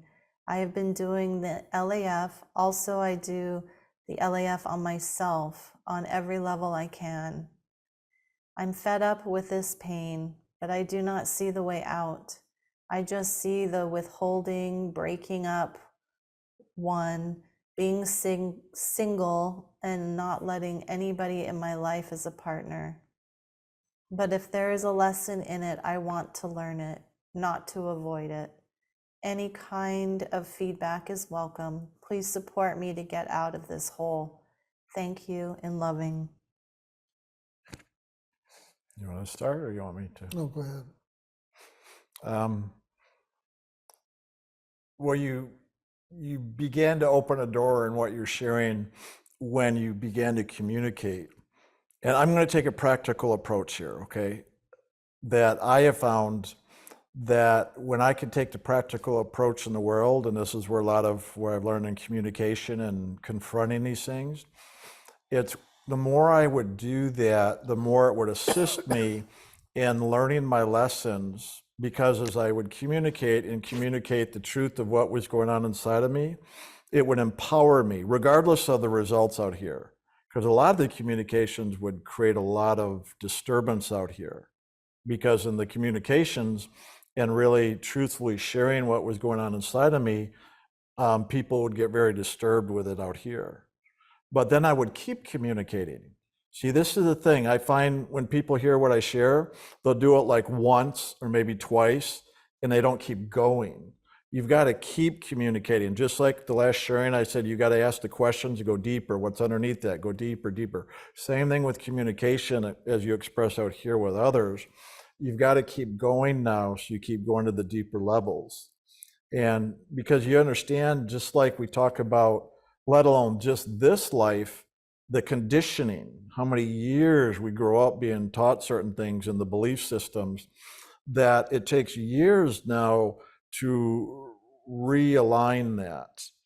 And the statements of truth of just sharing that and expressing it, it'll move that energy. And as you move it from within you and then out into the world around you, it begins to literally create, if you want to even say in your aura, so to speak, the energy of truth. To thine own self be true. And in that truth, then, the more you share it, even if it causes disturbance in the world, it's not about disturbing the world. The hardest part here, and this is where I'm going to address you directly, and it's the same answer everybody does. They will always stop when it gets uncomfortable. Don't stop. You've got to keep communicating and go beyond where you're afraid to communicate. Because why? Why would you stop? Well, probably because you don't want to lose the relationship or lose the love. So then you're going to stop communicating your truth. Well, you've got to be willing to risk losing the relationship and communicate the truth. When you can keep being honest and communicating your truth, that is how you love yourself, empower yourself, and free yourself. And in doing that, if you keep going, well, when you have a partner who wants the same, they will go the distance with you. That's a good relationship. And if they're not, let it go. Why bother hanging on to it? What I found is that every relationship I had, it kept going deeper. And then I would find some people just wouldn't go the distance with me, so we broke up. But then the next relationship I had, I found that person was willing to communicate and go deeper with me through those disturbances. And then that would end. But then the next one, I could go further. So you've got to realize and see the continuity of how life works, that you don't get attached to the person. You attach yourself to the process of yourself awakening to thine own self be true. So you've got to be true with your disturbance, your joy, your sadness, your happiness, your anger, your whatever, joy. So you've got to give yourself the permission to express it all, regardless of what you think others are going to do and respond. What I have found, that the more I take ownership and just share what's going on inside of me, most of the time I see a really good response. Even if people are disturbed, I get a good response because they'll often thank me for being so honest. And then it gives them permission where they start to get honest with me. And then it's a wonderful healing process. But if I communicate out of my reaction and blame and put it on the other person, well, they just blast back. And that's what most people do. That's kind of what I was talking about today. So if all you do is react and now communicate your reaction, which is unfortunately a lot of how people I heard would take when I would share this stuff, that's not communication. That does not promote communion. In action is about where you commune. The way communing takes place is you take ownership and loving yourself, you share the truth of what's going on, not as a blame against the other person and what they're doing. They may have said or done something where you reacted. You've got to take ownership for your reaction rather than blame them for upsetting you. That's how real communication works. So instead of saying, well, when you did this, it hurt me, you say, you know what? I'm aware of this hurt inside of me. The truth is, right now, I'm hurting. I realize I'm in reaction. Yet, yes, maybe whatever happened, the other triggered that, but I'm the one hurting. And you know what? Let me explore this. There's something deeper. Why am I hurting? Why is it disturbing? Well, the other person didn't honor me. Well, that's great. Now you know that. So why are you upset that you feel like the other person didn't honor you? Do you see what I'm doing? I'm bringing it back to self. You always got to bring it back to self. If you do that, you'll begin to see that other people in the world around you will start to participate with you, because they will see that you're beginning to align and love yourself through your communications, and they won't feel like they're being attacked. Anytime anybody feels like they're being attacked, their defenses come up, their walls come up, they don't want to have anything to do with you. That's always separation. So what I also learned in the process, not only to keep going, but also don't make decisions. Do not make decisions. Let your process of your communion in action make the decisions. Because I have found the process will weed through all of the illusions and the people who want to participate with me and don't. They will literally remove themselves because they don't want to do this with you. And it'll draw people to you that do want to do this with you. That's the beauty of this. You don't need to make any decisions. That's just a mental process to try to avoid doing what I'm talking about here. So you've got to be willing to go the distance. You've got to do the inner work and question yourself. Look what's hurting, own it, be willing to confess what's going on without blaming the other person. And if you start off blaming the other person, say, look, I'm sorry if it sounds like I'm blaming you, but it's my process and I'm trying to work through this so that I can be in relationship with you rather than reactive and upset with you. Will you support me? I've asked people to do that. And that's the beginning. You've got to open the door. You've got to do that for yourself. And then you've got to do these processes, like we said, and go deeper, deeper, deeper. And if you share that, what I found with other people, when they hear you, they'll realize how you are honoring and loving yourself. And if they begin to see how they can do the same for themselves, well, then in their consciousness, something will shift in hearing your truth, that they will come into alignment to honor what is inside of them and their truth. And when it's a true honoring, there's often an aligning with both parties so that even outer behaviors will begin to change. And that's what you're really asking anyway, because you're asking him to change his behavior is what you're doing. And that's what we all do. And that's what we try to do. When we tell people stuff, we're trying to control them to get them to change their behavior. That never works. That only creates more separation and people having resentment and anger. Look at every family on this planet. That's what they're all doing. So what I'm talking about builds cooperation and communion, because you're not attacking others, you're just owning your own process, inviting others in with you and owning your own process. And if they get it because they're ready to, they will start to see how that works by your example, and they will participate with you. So you've got to be willing to listen to them and their process, as well as you expressing and sharing your process and expecting them to listen. It's a two-way street. And just go the distance. Going the distance will give everybody the answer. So engage in the process, not a mental decision making. I remember the last job I had, I did the same thing. So this goes across the board, not only personal relationship, but even jobs, careers.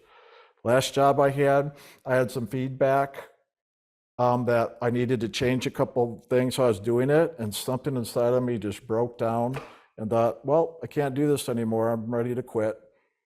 And I literally almost did, but something inside of me realized the very process I'm talking about now.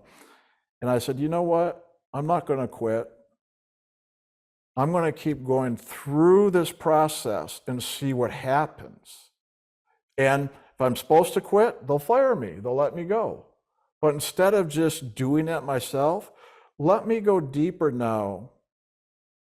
And let me now go with this process and see what unfolds through the process.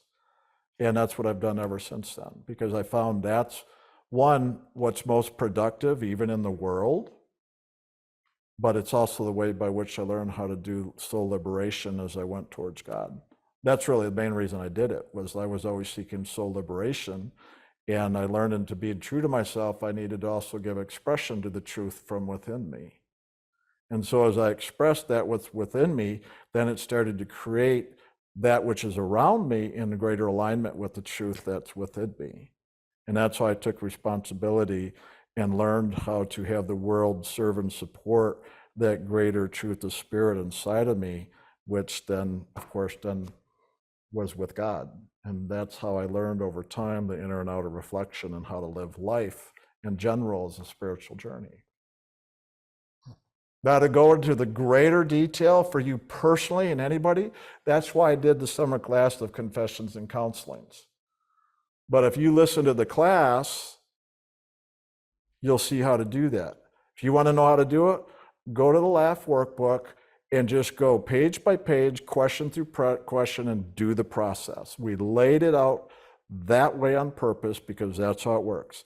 All I did in the confessions and counseling class was literally personally counsel people that process, even though it may have looked or sounded different than the way the questions are laid out. That's what those questions are to do. And sometimes, though, we may not see it in ourselves, and that's where the benefit of having somebody else to help guide us deeper and deeper. And that's all I do when I counsel somebody in person. Exactly around the same process. I don't care what it is, like what you're talking. If you notice, I didn't say anything about sexuality. If you notice, I didn't say anything about people. Everything I've shared just now is about process. Learn the process, do the process. Don't make it about people, situations, circumstances, because that's what distracts us. Because you use the word complex. Nothing's complex. Everything is so simple. But if you're telling yourself complex, well, that's a way to avoid then and not do what's needed to be done, like I'm talking about here. And that's what everybody does. So what you're saying, I know some of this may sound harsh or mean. I'm not trying to be that way. What I'm actually sharing is not just for you, it's for everybody, because we all do it. I still do it to this day. I don't like some of these uncomfortable communications. I don't, nobody does. But I know I need to do them just for myself, and I've just learned to do it. And I've learned to never stop, to keep going. And that's really the key. And so part of this, obviously doing all the inner work, but also learn some of the practical communication skills like what we share here in ILM.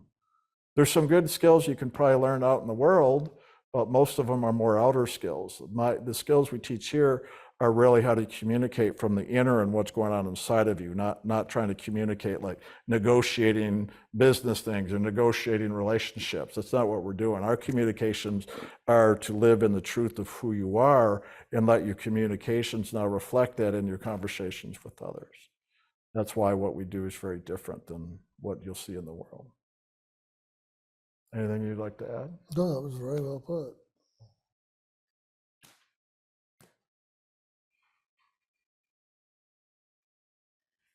And I'll say one last thing on that. So again, this isn't about the sexuality. This isn't about your whatever process. Just do the process. And then all the things that you feel hurt or not honored or disrespected, that'll come to the surface. And that's what you do the LAF with and give up to God in your meditation. And do what you can to practice the communication or communion in action things, like I said. And it's going to be over and over.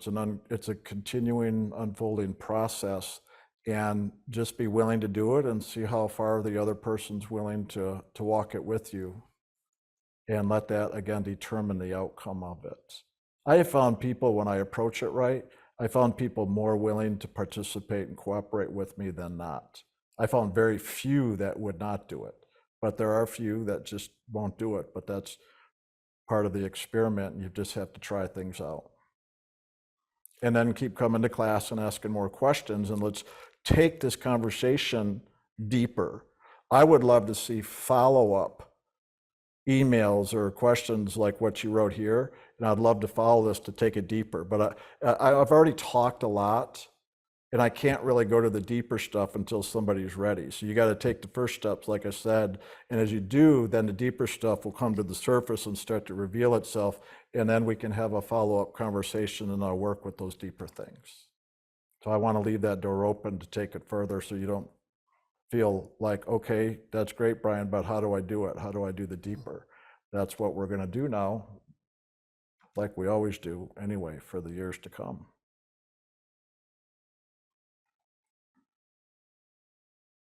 And that's a book one day Kelsey and I will write as well. From the LAF workbook to a communications workbook. Or a communion in action book.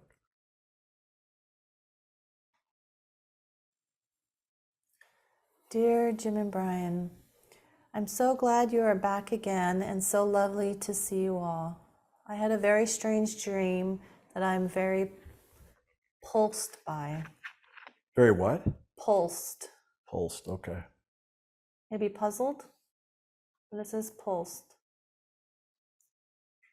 In my dream, I take one of my students' head and hold it in my arms so that she is able to relax and rest. I then get up and walk outside with it and start walking up and down the streets. The head starts to dissolve and turns into a thinner and more fluid substance. I start getting really worried, wondering how I can get the shape of her head back again and connected it to her body.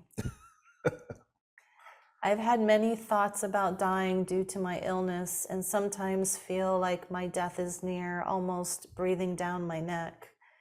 In a way, it is a blessing because it has made me even closer to God. And I often feel an incredible tenderness and loving both in and out of meditation coming from my connection with God. The level of tenderness and not only loving that I experience now is new to me. It is like the loving has become almost tangible and it runs through me like a sweet fire.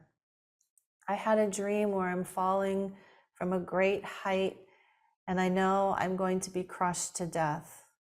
I am totally aware and focused, and just before I hit the ground, everything slowed down to an almost standstill, and I land softly on my front, completely unscathed. Almost like I'm being gently lowered down and put on the ground with great care. I am amazed. I believe this dream is showing me that dying is like this, but I would love to hear what you think. Thank you so much for the wonderful talks tonight. I'm sure, as always, that you were talking directly to me. There is always something that I need to hear, and that inspires me. I'm so very grateful to you both and to you, loving Kelsey, with much love. You want to start or you want me to? Oh, glad. Well, a couple things. Obviously, there were a couple different things here, dreams. One, I'm going to start at the second one first, and that's a great example of overcoming your fears. I mean, obviously, most of us have fears such as falling and hitting the ground and dying, and so to me, that is showing you that you're getting free of your fear. You're lucky it happened that way. I had many of those falling dreams where I went splat. I went through the ground, or I had a soft landing, or I just started to fly. So there's many ways that this can happen, but for your particular one, that to me is showing that you are now free of that fear. And to me, not only does that have a freedom from the fear of dying in there, but there's a freedom of falling in general, because most of us are afraid. The word failure is almost like failure. A lot of us look at failure as falling down. And so that failure or falling can also refer to fears of things that we're participating in life that we're afraid of failing at. So that's another one. So if there is something going on in your life right now, I would say this probably applies to that as well as the fear of dying. The other one, I think you said is student's head.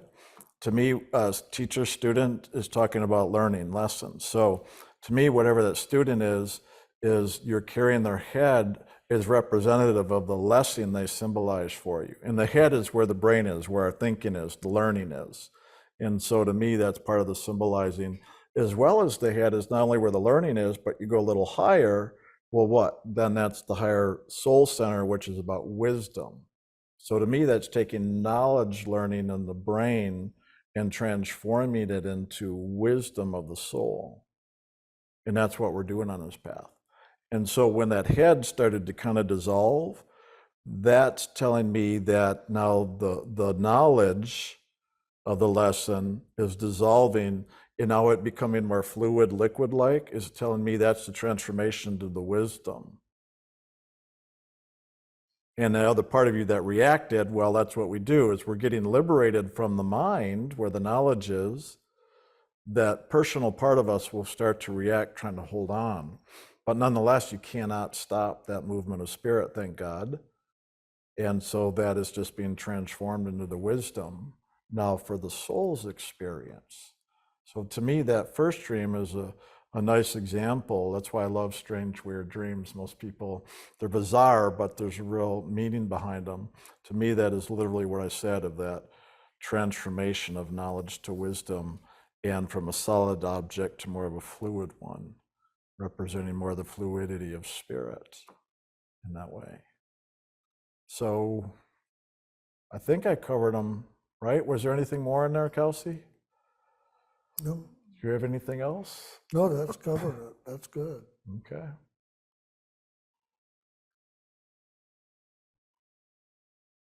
It seems just it taking seems a like I moment missed. to What's look that? back. What's that? I'm just taking a moment to look back. Yeah, thank you. Because it seems like there was something else I don't want to say missed, but maybe I didn't address. Well, she talked about the tenderness and the loving. To me, that's the byproduct or results of what comes with these processes, which is, well, okay, this is when, so taking that, then when you lose the fear of death like that, you are going to have more loving, because then there's nothing to fear, because you begin to realize there's the continuity of life of the soul, regardless of the body. When you start to really realize that and accept it and move with it, you're going to become much more gentle, because there's not the fear of death involved. So there's just going to be the acceptance of it all. And that to me automatically turns to tender, gentle, loving, more sensitive, because when we live in a greater state of acceptance of the continuation of life through all of its different forms, because we're not afraid of one form changing to another, just like the head becoming less solid and fluid, just like worrying about the body. So that's, to me, a letting go of the fear of the body to move into the fluidity of spirit. And death is one of those biggest fears that every one of us is going to have the opportunity to overcome, or not, and we'll get another go at it.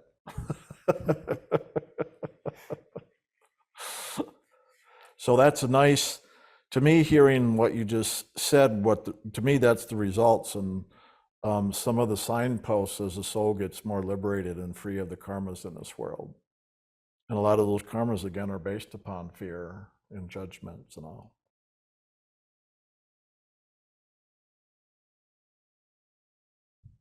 Whether you're close to dying or not physically. And that's where it's important to pay attention, not to make this about spirit. Most of these dreams and inner experiences are exactly how we talk about karmas dying and transformation. Very rarely is it about actually the person's death. It's usually around the fear of death or the fear of whatever the situations are in life, not about actually death itself. Because like we said, eventually that transference goes to the soul, so then death is irrelevant in truth for the soul.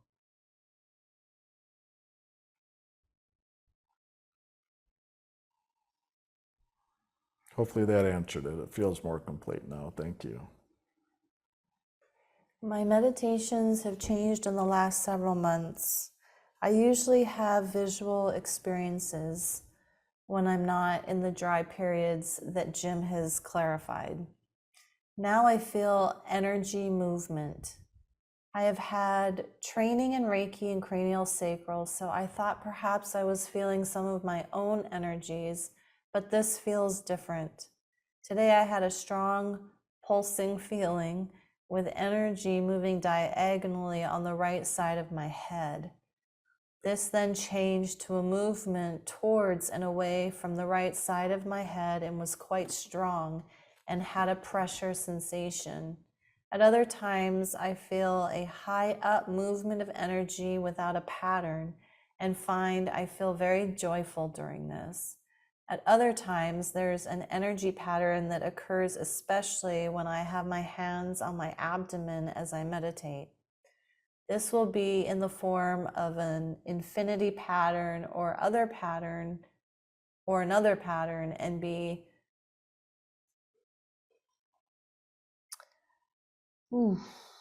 not the greatest reader here. Asynchrous.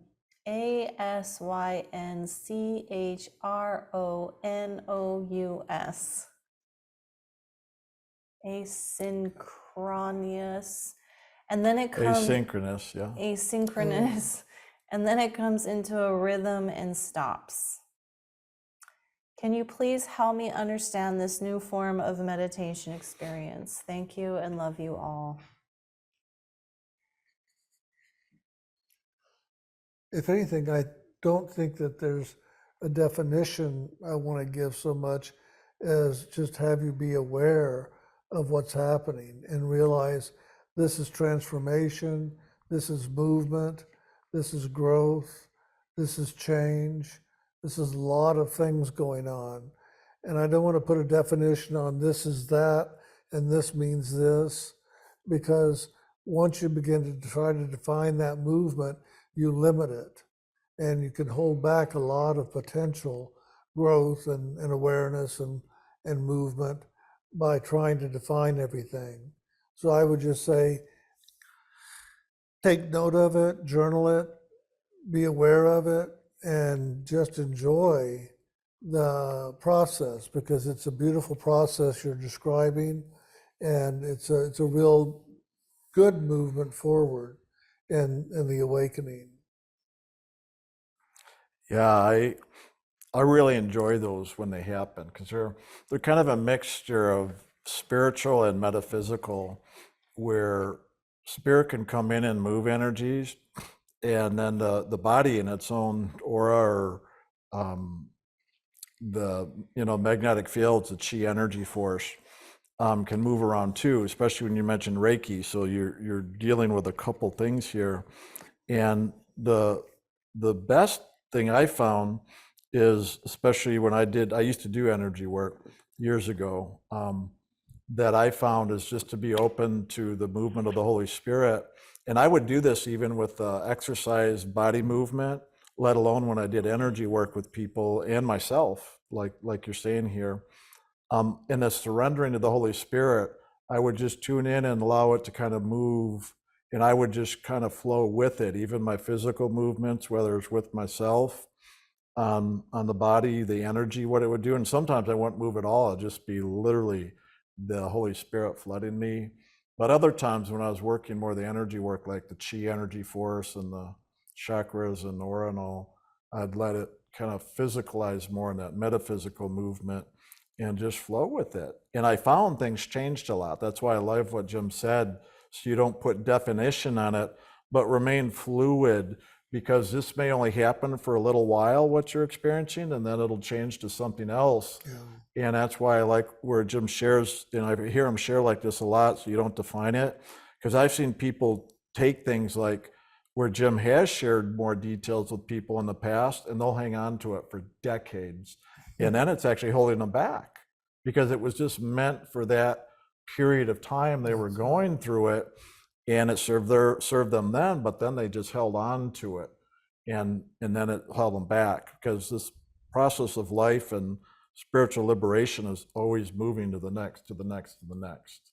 So better to let it be fluid and not define it, so you don't lock it in or attach or hold on to it. Just enjoy it, because that energy, you want to be free and flowing and just move with it, because it could change day to day. And I often found it did do that. Will, Yeah, and just enjoy it. I love stuff like that. But I always still turn it up to spirit and do what I can to not control it, but rather just flow with it and follow it and see what unfolds. Just like the person who wrote in and shared this. That's really nice. That's very good. Yeah.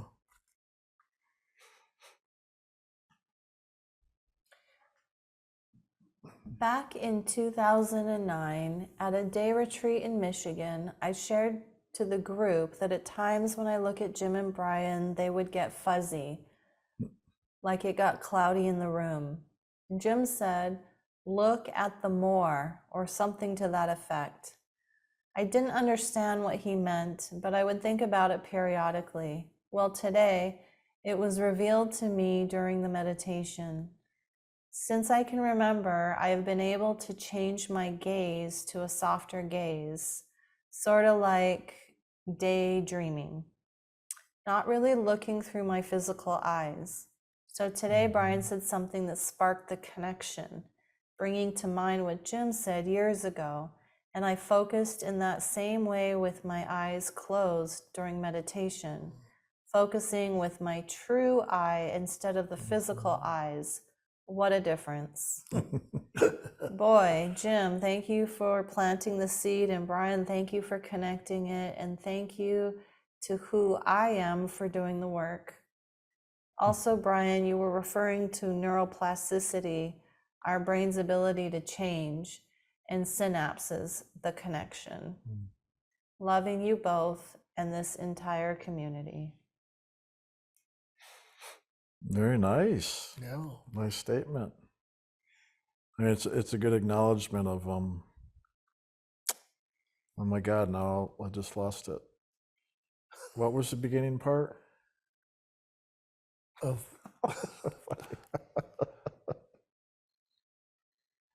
Somebody help me out. I'm asking Jim or Kelsey, what was the Are you talking beginning about when part? she had those other experiences with? Yes. Oh, I got it. Okay. Golly, that's funny. I literally blanked out. Yeah, a lot of that we've talked about in the past. It's wonderful to let your physical gaze just kind of soften and allow your vision to come up to the spiritual eye and view there, and shutting the eyes. That's why you do it in meditation, so you don't have the outer distractions. Best thing, but eventually, as you train yourself to really hold it there, eventually, I'm just saying this as a kind of a fun exercise, really. Eventually, as you get that really anchored, you can begin to kind of open your eyes again and keep your focus there, and maybe see that fuzziness, or it can often appear as a white or purple haze where the room is filled with spirit, because it is. It's just allowing your vision to shift from your physical eyes to your spiritual eye in order to see that. And that's what takes place. And that's why a lot of times, like even when I turn and listen to Jim, I'll watch that, and sometimes I'll see transfigurations on his face, but from the side it's not as easy. But I'll see that like you say, fuzziness. I've always seen it as kind of just the white light or purple light, just kind of everything. And then the physical sometimes will even disappear, or definitely get fuzzy where you don't see as much of it, because you really are allowing your vision to move more to the spiritual vision. And that's what this is about. And so enjoy that. I do that all the time when my eyes are open and listening to Jim talk. I just always allow that and hold that focus, so I get more attuned to the spiritual, because that's really what's going on here. And most productive is when I find we do it in class while we're doing this. So it's a great opportunity to practice that while you're watching as well as listening.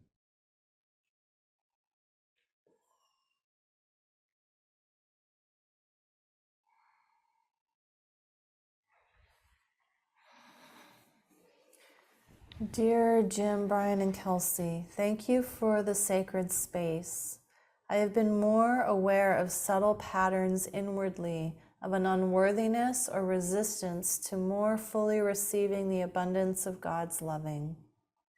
I have done much LAF on this, and it came forward to ask you for any suggestions on how to successfully work with it in consciousness as well as physically. Sometimes the overwhelming mercy, beauty, and grace seems too much for my nervous system, and I get shaky, cry in the overflow, and then shut it down. The feeling of too much seems to be wrestling with my deep, loving devotion for God, and I want to expand the willingness to receive. Even just writing this, I trust God is already handling it, so thank you for listening and any wisdom you may share. Much loving and gratitude to you. Well, I'll just say right off the bat, to receive more, you give more. Simple as that. Writing a letter like you did is a giving. So the more you express or give, it opens you to receive more. often when we have a sense of overwhelm is because somewhere inside of us we have a block, and so it gets dammed up. So then it wells up to where it's overwhelming. And that's where the tears and all. So how many times have you heard Jim in the past say when he would experience joy from God, he would give God the joy back? That's what I'm talking about. The more you receive, the more you give. The more you give, there's more space to receive. Simple as that. And you can do it all inside spiritually, but you can also do it externally to share that loving, just like in writing, sharing it with others. That's how I look at when I talk about communication or communion action. That's what I'm actually doing, is sharing that overflow of loving with others. So it's as simple as that, giving and receiving. That's what service is, by the way. Why do you think I'm doing this? Why Jim's doing it? Because as we're filled up with all that love from God himself, we share it now with others. So we're giving it up to God, but we're giving it up to the God in you. So always look that regardless of the physical expression, even when you do a physical expression, do the best you can to look at that physical expression as an expression of now giving it up to God, and really just look at the God in everyone, the soul. So when you give, let it be giving to God, even though there's a physical expression. And if there's not a physical expression, still let it be about just giving it up to God. The more you do that, the more you'll receive. And it's a wonderful state to live in. The more you do it, then it won't hit the blocks inside of you. Like you could have an emotional block, so it pours in and it stops here because you can't handle it and overwhelms, so you shut down. That's often what happens. I know, it's awesome. It's actually really, I love actually when that happens. That's why I love crying, like especially when we're doing a class, and if we start crying, that's like the best. But part of our crying is because we feel overwhelmed sometimes. But even when we cry, if you notice, we move through it pretty quick because we've learned to just open to now also give, to keep it moving, in other words. Whether it's down and out or in and up, I don't care, just let it flow. But ultimately, we really want to give it up. Even if it looks like we're giving it out, it's still all a movement of loving, giving and receiving, no matter which direction. So see it that way, and then it'll really become like that. And because you brought up the abundance, I don't remember if you used the word manifesting in there or not, but that's how I learned to manifest in the world as well. Because everything's really a movement of spirit, everything. So if you do this as a practice of sharing that overwhelm or abundance of loving, then in God's response, that abundance of loving can now also show up through the physical level, whether that's an abundance of money or whether it's abundance of other people loving you, if it's an abundance of things being given to you, if it's abundance of whatever. Do you see what I'm saying? However you're open and however Spirit can bring it to you and what you allow then. But again, you still got to keep giving that loving no matter what and how it works.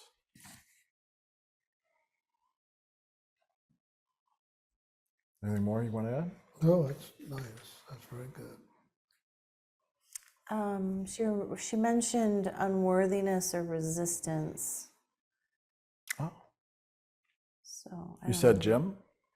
No, in here it just, the pattern is the unworthiness and resistance to more fully receive the loving. Oh, that's all right. I don't care about that. Okay. I say that joking, but I also mean it, because why get hung up on that? Because I know if you practice what we just said, the unworthiness and resistance will just start to dissolve. Because those places where we're dammed up, that's the unworthiness and resistance. But if you just practice this exercise regardless, well, eventually the water is going to overflow the dam and just tear it down. So in other words, the unworthiness and resistance that's damming it up, the more you do this exercise and don't care about the unworthiness and resistance, it'll just dissolve the more you practice it. See, I know most of the time I will go and address the unworthiness and resistance. Most of the time I do with all the LAF confessions, counseling stuff.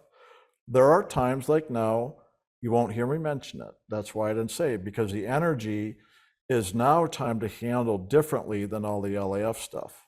We can get too hung up in doing LAF and everything, seriously. We've got to watch ourselves. Don't get so hung up. You've got to do LAF 100% of the time. Other times you just got to drop it and just go do the exercise. Like what I'm saying now. To me, this is one of those cases. Just go do the exercise, see what happens to that unworthiness and resistance. Don't do anything with it, just do the exercise. That's what meditation is, by the way.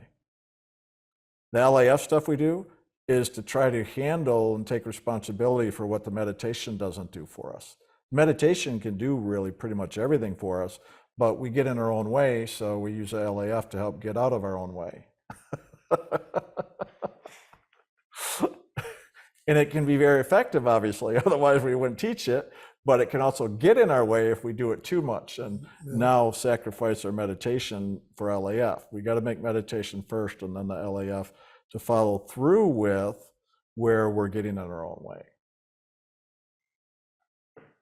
Unless you want to say something about the unworthiness and whatever it was. No, I think that's well put. Resistance.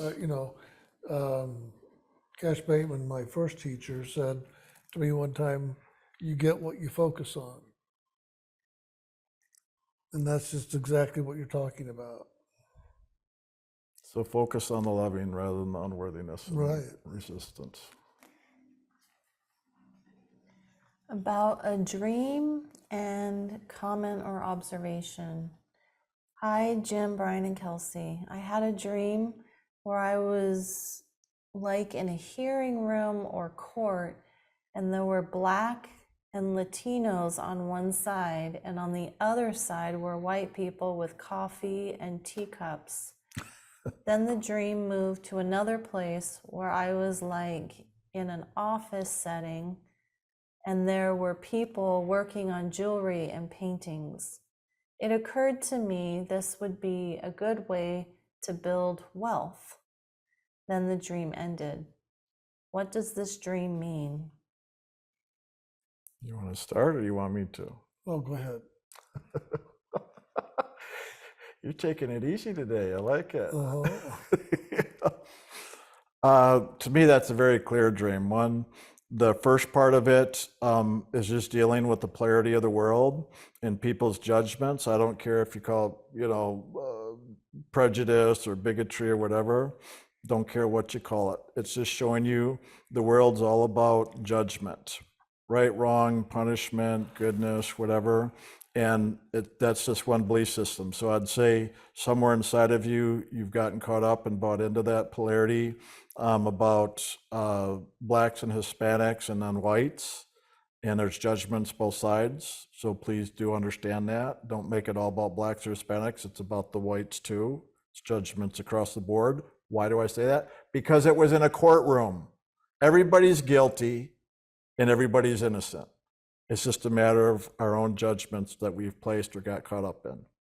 So to me, that is saying you're in a courtroom and just sorting through all of those judgments inside of yourself. And that's a good thing, because sooner or later, those judgments are going to punish you or set you free. And you know how to work that, LAF and meditation. Second part, to me, that is showing you about the soul's creativity. What was it? Painting and jewelry? Mm-hmm. To me, that is literally the expression of the soul's creativity. Because painting is often about beauty or some kind of self-expression. Jewelry, to me, jewelry often represents different facets or qualities of the soul. Diamonds, emeralds, rubies, the colors even, they can be different parts of the soul. Gems of wisdom, pearls of wisdom. Just all that we would look at is the spiritual abundance, the spiritual aspects. To me, that's what a lot of that represents. And the fact that you said, hey, it's a good way to make money or abundance, well, it's showing you now, looking at the painting and the jewelry, is that you're tapping into the abundance of the soul's creativity and loving. That's the way I would interpret it. Yeah, that's very good. Well, thank you. Do you have anything else you would like to add that I can comment on? Well, it's also saying that the world is polarity, and a courtroom with white on one side and black and brown on the other, to me, is saying that you keep looking to the world as through the eyes of polarity. And in polarity, there's always judgment, and there's always the right and the wrong. And so it's trying to have you look now and see beyond the polarity, beyond the right and the wrong, the positive, the negative, and realize it's all one and the same. And in that sameness is where we find the loving and the peace and who we really are as well, because we're a part. Otherwise, we're always involving ourselves in the world of polarity just by perceiving it and by judging it, if you will. No, I won't. I prefer not. And did you want to say anything about the painting and jewelry? Well, it's just about prosperity, looking for a way to make the money, and that's fine. And the thing that most people do is they look and they see, oh, I could make money that way, but they don't pick it up and then do something with it. Spirit may be saying, hey, look, you could really make some money here, but you've got to pick it up and start doing it and see if that's true.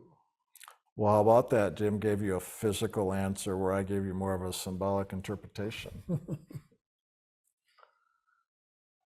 That was nice. Good job. Thank you. Dear Kelsey and Brian and Jim, thank you for your service. I want to thank you, Jim, for talking about people doing 1 hour and 1.5 hour meditation. That was me up until now. I will take longer now and do 2-hour meditations. I think not doing the full 2 hours has allowed me to still be hooked in some way to the world, or keep my focus there sometimes and not 100% on God when I'm outside in the world. Thank you all in loving your initiate. One, that's absolutely wonderful. And 2 hours is fantastic. And I just want to clarify in case there wasn't, I heard the person actually say the full 2 hours. So just to be clear, we recommend 2.5 hours.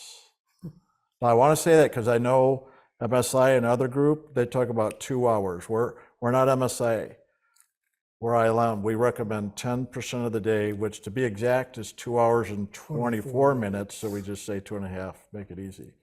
So I just want to clarify that just in case there is a misunderstanding, just for that very practical reasoning. And just doing 2 hours a day is fantastic. So I don't want to discredit that by any means. Any increase of meditation is fantastic. But just to be clear, what we're sharing is 2.5 hours, not the 2. So I just wanted to clarify, but also congratulate and say that is awesome. To keep, it really keep, is. Yeah. That really is. Thanks for sharing.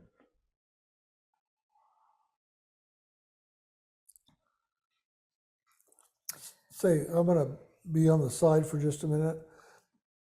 I need to get something on my stomach. Okay. And I'll do a little sidebar sharing since we had a court. Go ahead. Oh, okay. Since somebody brought up the courtroom and now we have the whole meditation timeline. It's funny because the one group I know mentioned they do 2 hours, and I know another group that just suggests 20 minutes. Isn't that funny? And they both use the hue, the Ekankar, because I might as well be naming names.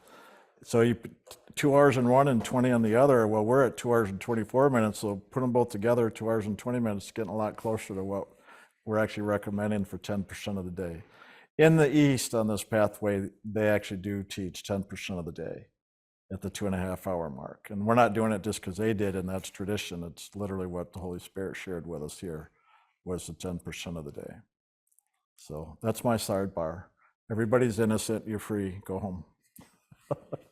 Only if you do 2.5 hours, otherwise you're going to prison. Oh, we're already in prison, okay. Maybe that was a courtroom of freedom rather than a courtroom of a punishment. All right, go ahead, Kels. In a lake full of swans be a raven. What? Say that again? The title is In a Lake Full of Swans, Be a Raven. Okay. Just the title. Hi, everyone. Wow, it's so great to be back in the energy with everyone. I missed seeing those funky shirts and the beautiful flowers. I know, we got some really good ones on today. And so those of you can't see, there's Mickey Mouse and Minnie Mouse on mine with all the pink. What are those types of flowers? Hibiscus. Hibiscus. Okay. Awesome. Cool.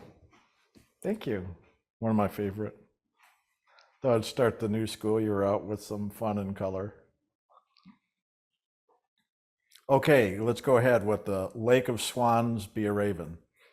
Jeepers, Brian, you weren't joking about the summer of change. I know quite a few that were smacked on their asses and put in a vulnerable state for one reason or another. That's a good thing. I had a beautiful experience last week I'd like to share and maybe get some help with. Mind you, Jim and Brian, after your sharings this evening, I think I'm going to have to listen to it daily for the next week because it was answering so much, but I wasn't able to keep up with it all. Awesome. Meditation experience. I've been in a gray cloud on the inner for a couple of weeks now, and it's starting to clear. Hang on a sec. Jim, is your mic off? Mm-hmm. Okay, just want to make sure. He's crunching on crackers, so I don't want to make sure. Okay, sorry, go ahead, Kels. Can you start at the beginning of that dream again? Yeah. Or inner experience? Whatever. Meditation experience. Okay. I've been in a gray cloud on the inner for a couple of weeks now, and it's starting to clear. Good. This gray cloud has actually been a great comfort to me, and it's warming for the soul. Like I just lifted my favorite fluffy blanket out of the dryer and wrapped it around myself. I know that does feel good, doesn't it? When it's still warm. It's that kind of comfort. Except for outdoors in the summer here. So the gray is clearing, and I'm by the water with other initiates.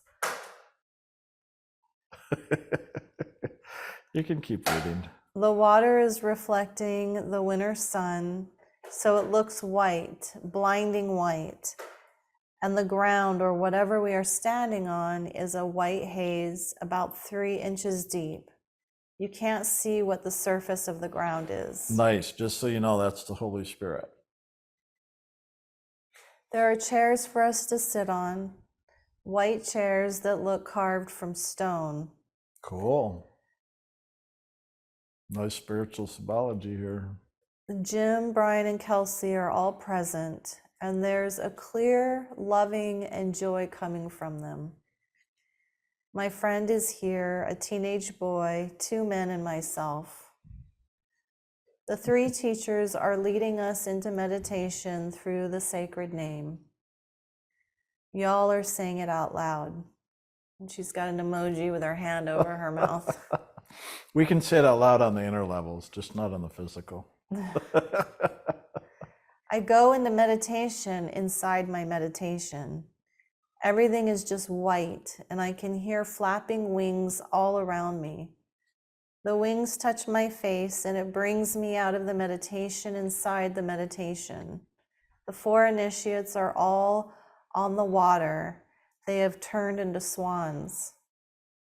Jim, Brian, and Kelsey are all doves again, and I'm flapping about telling my friend how beautiful she looks and how beautiful the other initiates look.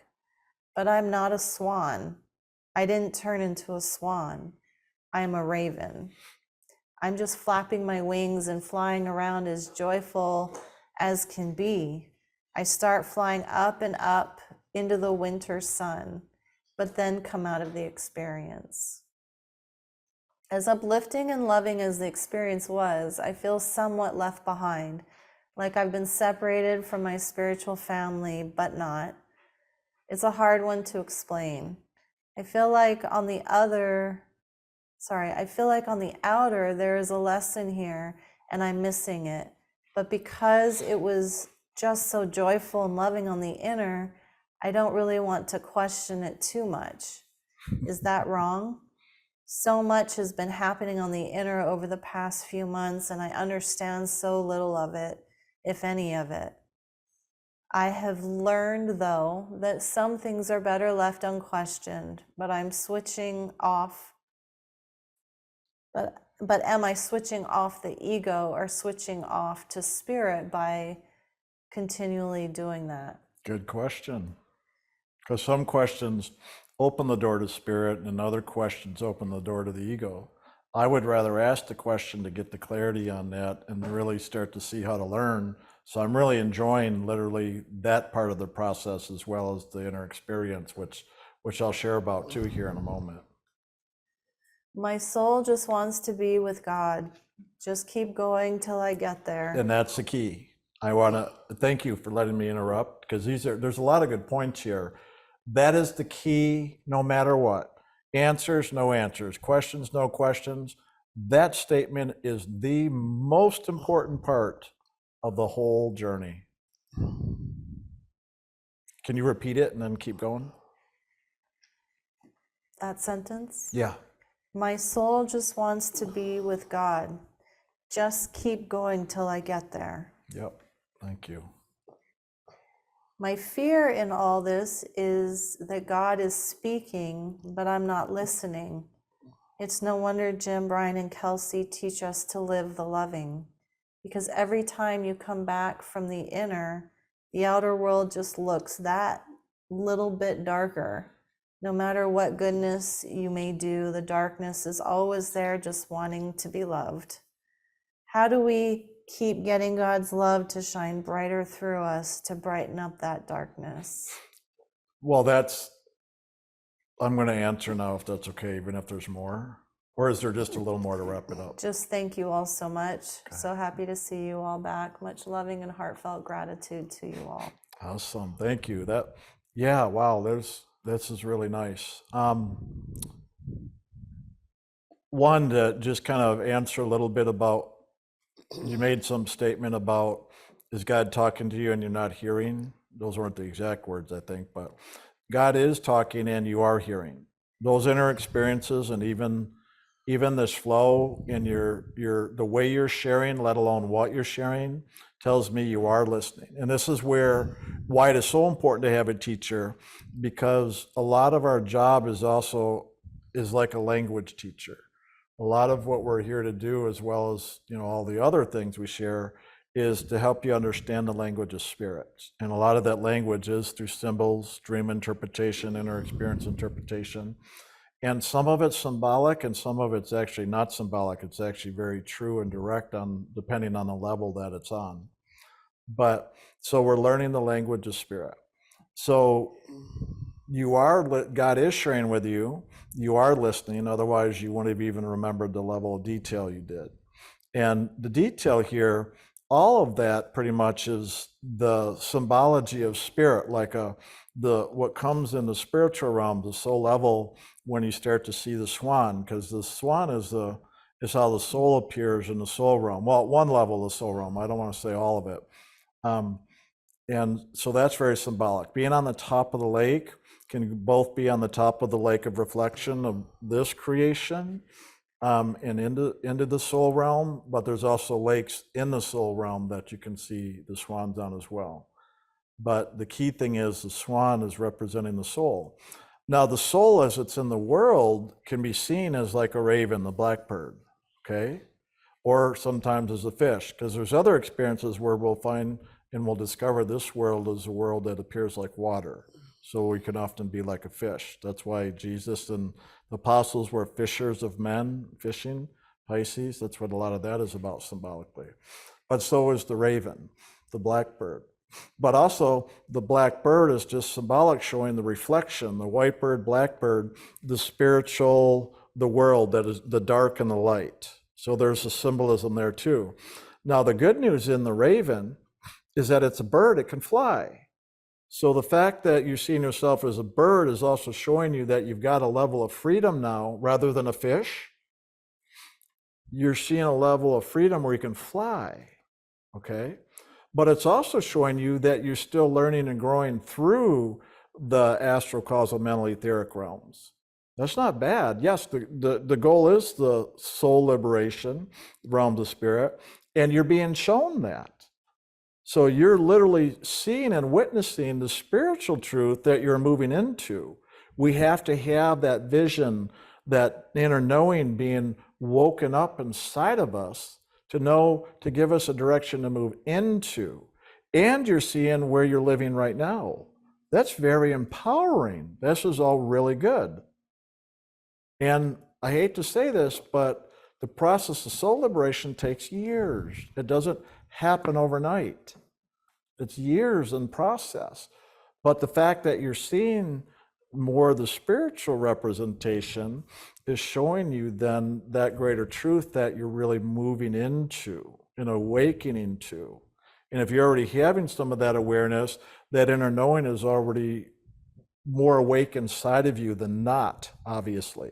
Otherwise, you would see yourself as a raven in more stuff like in the world, in more shadows and darkness. Where here in your experience, you're sharing more about now the sun and the light and the white like marble chairs and seeing us in there and others more as a swan. So that's all more seeing the spiritual.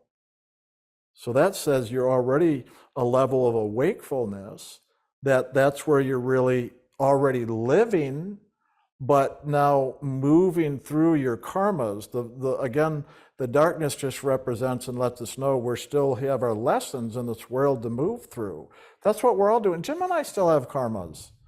Every single one of us, in order to exist here, have a karma, even if it's just the body itself. Why do you think Jim and I have some of our health challenges, like my back surgery or whatever, his complaining all the time? You know, there's always something that keeps us in the world to just fulfill and to finish and complete whatever lessons we have to do here. So don't take it as a negative. This is one of the biggest things I try to share with people, because I took everything as a negative, what it sounds like you're doing somewhat, seeing yourself as a raven. For years and years, I kept judging, and yet at the same time, I was having all these wonderful experiences of awakening, just like you are. But even with those wonderful experiences of awakening, I still judged myself and all that, thinking I was maybe doing something wrong or going backwards with stuff because I wasn't in the soul realm or fully awake yet or anything. That just works against you. I should call it double negative. You know, you judge yourself of something wrong. One, just if you see it as wrong and then you judge that as wrong, it's like a double negative. It's called, I hate to say it, but it's like, stop doing that to yourself, right? We're going to just do that because that's some of our wiring here in the human consciousness. We're always self-judgmental, let alone others. That's okay. That's why the meditation in the LAF is what helps us transform all of that inside of ourselves to really then begin to awaken into the swan form. So again, my same answer, you can ask me any question, my same answer is going to be everything I've said during the Q&A. Keep going, and it's literally just a transformation focused on the process. Doing the meditation in LAF is the process, or what we call the inner work, or the fun joke is the going homework, rather than your experiences. Your experiences, I don't want to say call it your scorecard, because that's not what it is. Your experiences are just signposts along the way of that journey of the process. Okay? That's all it is. But in our human consciousness, we judge it that we're not farther than we are. Look, what do you think this world we have first grade, second grade, third grade? Well, do you judge yourself because you're not in 12th grade when you're in first grade? Do you judge yourself? Do we do that as kids? We're like, no, we're not old enough to even realize that, first of all. But when we're in first grade, we're young and we've got to learn the lessons that come with first grade. Well, same thing in life, not just a spiritual journey through the realms, in life. So if we can take the practicality of that, apply it to the spiritual journey. Through each realm, there's lessons. So through the physical realm, the astral realm, the causal realm, there's lessons that are a natural progression, that are a beautiful journey and adventure for the soul. We need to start embracing this journey as a wonderful thing and that we've got God's grace walking with us, the spiritual teachers walking us, assisting us. You've got loving teachers supporting you rather than just the disciplinarian punishing you. So embrace that grace that you've got to assist you to walk through and learn the lessons rather than condemn yourself that you have lessons to learn. I wish my teacher originally taught me that more than, unfortunately they're more focused on all the karmic lessons and how bad they were and clear them, clear them, clear them. That's why I learned, unfortunately. That's why I talk differently like I do now. As much as we talk about the karmas, I try to take the negative energy and bent off of that because it's a very natural process of just learning and growing. And it takes all the negativity off of it. There's no need for the negativity. And you can't bypass this stuff. God, the soul of who we are, created all this, and God, through the soul, is in here having the experience of God's creation for a reason. Not to bypass it, not to get rid of it, but to experience it. That's what school's about. We learn by experiencing. So we want to embrace and be grateful for the experiences we're having and that we're fulfilling, because in doing that, we're fulfilling God, let alone our own soul. That's what liberation's really about. And so we need to start embracing that greater fullness of truth rather than just looking at this little parcel we call Lucifer and the darkness.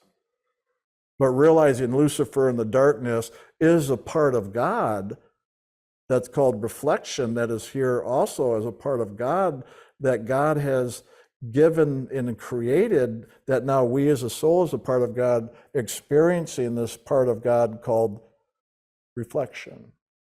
And it's through the soul experiencing an aspect of God's creation that fulfills God and God's beingness. That's a wonderful, joyful, amazing thing. That's why you hear me say when people ask, Brian, could you tell me about the realms of spirit and beyond the soul realm? Well, I can to some degree, but most of the time you hear me use words like, it's so amazing and majestic. Well, what I'm describing now of just this one aspect of reflection is amazing and majestic. The journey of the soul through all of this is incredible. I was blown away by the experiences I would have through the astral, causal, mental, etheric realms, let alone the realms of spirit.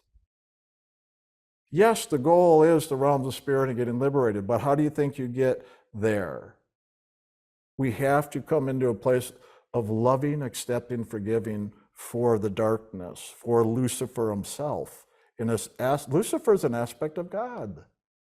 If we keep making Lucifer evil and terrible, guess what? We have condemned ourselves now in here in the game. We have to love and accept Lucifer and that aspect of ourselves that is living in Lucifer's domain and realize this is a part of God and how amazing and wonderful even this part of God is. Do you think God's really condemning Lucifer?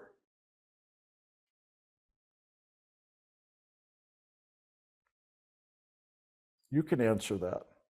Lucifer condemned himself. And that's what we're doing every time we judge ourselves or live the fear. We're condemning ourselves just like Lucifer did. The ego is symbolic or a reflection of Lucifer. Years ago, Jim did a talk where he was shown that even Lucifer is going to go back to God at some point. The day Lucifer stops condemning himself and comes into acceptance of himself is the day he'll go back. So we're little Lucifers in our egos here, but we're practicing to be the God part that loves and accepts all of self and all the selves. That Lucifer is just one aspect of God as well as all the other qualities. Go back and read Jim's book on the knowing of God. He lays out the 16 characteristics or aspects of God. And time and space / reflection is time, space, energy, reflection is an aspect of God. So we want to love and embrace and accept this aspect of God that we as soul are experiencing now. I remember one of the times I came out of the heart of God and I got to look over all of God's creation, and this was just one part, and there's all these other parts that I have gotten to experience. And I was amazed, with just filled with love and gratitude for having gotten to experience all of these aspects of God's creation. And then all of a sudden, God brings me right back down into this one spot, because that's where I'm to be for now.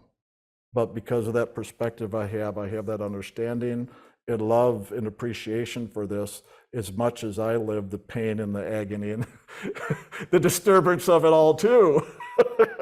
I'm still working on loving and accepting it all. I just happen to really understand and know it from a much greater perspective. Hence, I can say what I'm saying now. But I still go through my own personal stuff, and you guys see me in my pain and reactions at times. But that doesn't discount the greater truth I know, and that I have to keep practicing myself with all of this. So if we can begin to move, again, I talk about approach instead of attitudes. If we can begin to move our approach of how we view and embrace and participate with our life here in this creation, it makes all the difference. Sometimes it makes more of a difference than practicing LAF. Because what does LAF do? LAF helps us to turn around and to view our experience differently, from a place of loving, to look at life from that place, seeing through God's eyes, rather than the eyes of the ego, which is a reflection of Lucifer's eyes. That's what LAF is about. That's what meditation is about. And even when you get liberated, if you're meant to be here like we are, we get to keep living it and keep practicing it. And so everybody needs to do the same. Or if you're lucky, you just get to go home, you get to die and go home instead of have to turn around and come back and keep living it.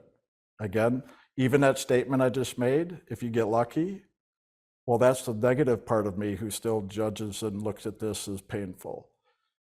So even though the statement maybe didn't sound bad, but if you heard what I just said, if you're one of the lucky ones, you get to go home. Well, in an indirect way, I just placed a judgment on this creation. Even down to that level of subtle detail of even the wording like I just did is what we all do. But I catch myself. I know, that's why I'm calling myself out. I just confronted myself with even that level of judgment or detail that I still work with through my own personal challenges and pains of having to still be here and work through all this stuff.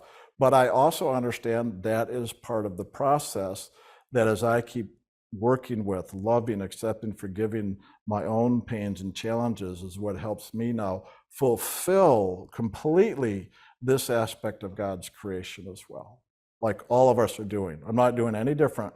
That's why Jim and I can share about all this, because we're having to do the same thing everybody is. We just share our own personal experience. We don't sit here like we're above it all, because we're not. I wish we were. So the sooner we just embrace the reality of that and don't put Jim and I up on a pedestal and think we have it special. We don't. Really, we probably have it worse than most people, because we have to experience even more than most souls. Don't do that with us, and don't do it with yourself. If you see something in Jim and I and Kelsey too, for what we're sharing and all, remember that's inside of you too. That sameness is inside of you. So look from that rather than those other eyes of condemnation.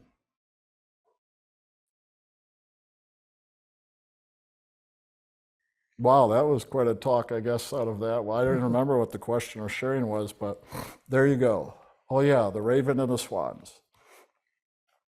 Thanks for inspiring that. I hope it answered or somehow did something with it. Did you have anything you'd like to share? Well, if anything, the swan is that which is moving to become the swan. I mean, the raven is becoming the swan. And so you have to look that you're in transition from being totally involved in the world to now being able to move into the realms of spirit or soul and experiencing that and knowing that that's what you're becoming. And it just takes time. You're somebody who understands or is experiencing more the transition consciously from fish to swan. And that's a blessing. That's not a curse, but it's a blessing because you're now really able to participate with your transition and growth into the consciousness of more soul realm consciousness. And that's wonderful. For sure. So is there more? No, I mean, is that it? I mean, or is there another, you want to move to the next? Yeah, I Okay. can read more. I mean, do you need me to recap it for you, or do No. you covered it no. all? Yeah. No, I didn't know if they had another question or anything. Yeah, no, that was it. And just going from page to page takes a little transition Yeah, for me, yeah. and I have to expand it, and Oh, I see. yeah, that's why there's a little delay. Okay. Plus, she's taking in all the sharing, let alone having to go back to reading. Yeah, I'm taking my own notes here. I'm multitasking. Okay, Summer of Change. Dearest Jim, Brian, and Kelsey, so great to be back with you this school year. All of your talks have been so dead on. Jim, I'm sorry, I got to interrupt. I love it. Everybody's really getting my whole school year thing. I probably shouldn't say that anymore, but I just say that. It started as fun a few years ago because we kind of do operate along the same school year as, you know, everybody else, summer breaks and all that. So it's just kind of funny to hear it. And it was funny when I said, you're so dead on. What if we were alive on? I guess that nailed it. To the cross? All right, enough of my bad jokes. Yeah, really. Some people laughed at them. See, look, you laughed at it. Other people rolled their eyes. Jim, I knew you knew your first 10 minutes was just for me. I totally connected with enthusiasm again when you were doing the guiding last week. Kelsey, I hadn't experienced it in months and haven't felt it since, but it was a spark. Yes, I've been through the cycle so many times before.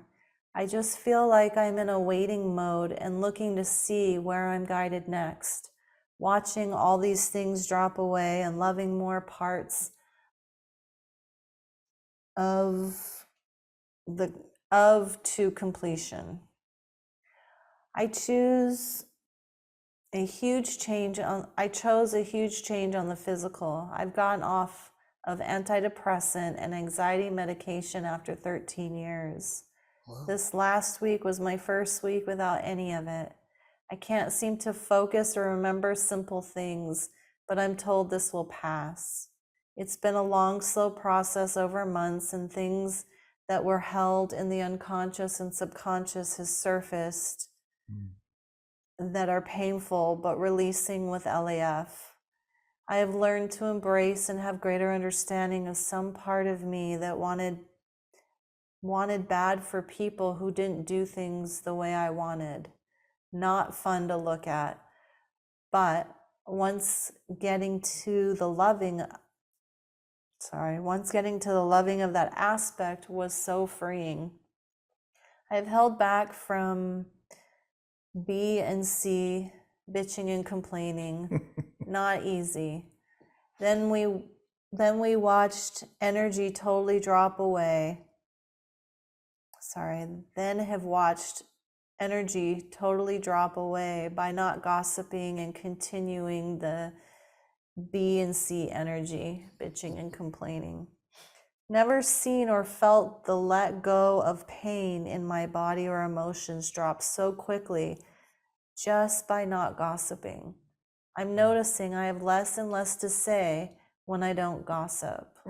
Laugh out loud. As you were saying, Jim, things drop away. My love of travel has fallen away, which was what I thought I would do with most of my upcoming retirement.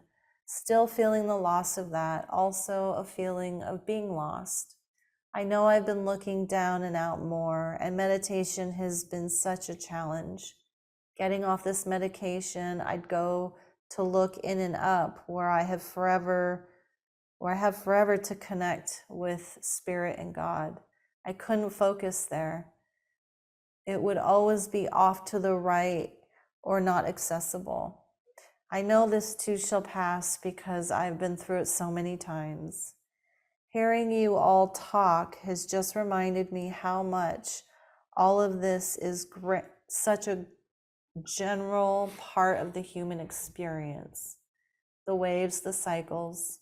My meditation has been very challenging. My body even wants to move and it's difficult to keep still. Feels like 30 plus years ago when I started.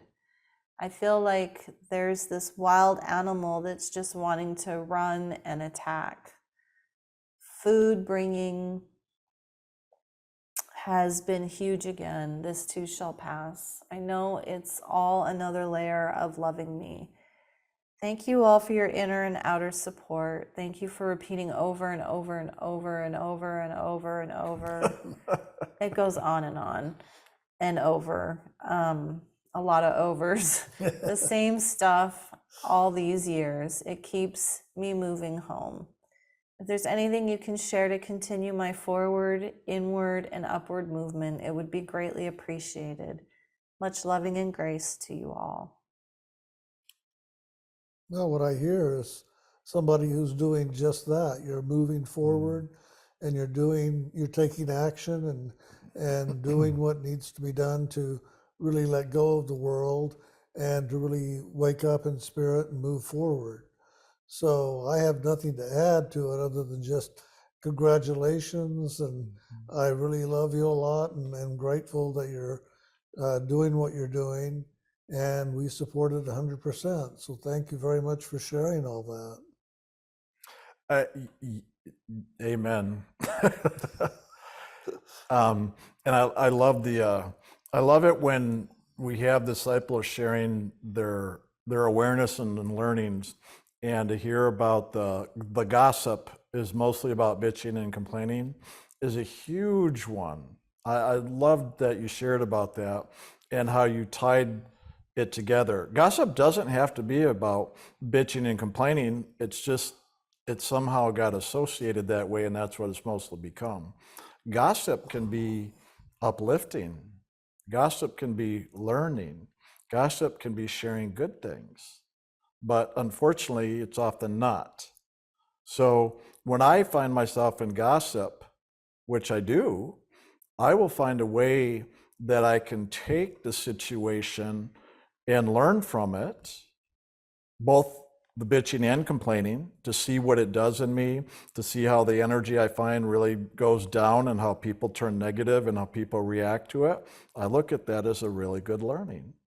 And how can I, one, not participate in that aspect? Or if I do, I'll find myself, when I'm in an action of service, or kind of a sly way of counseling, I guess, find a way to turn that bitching and complaining over to the positive aspect to now redirect it so there's more of an upwards flow.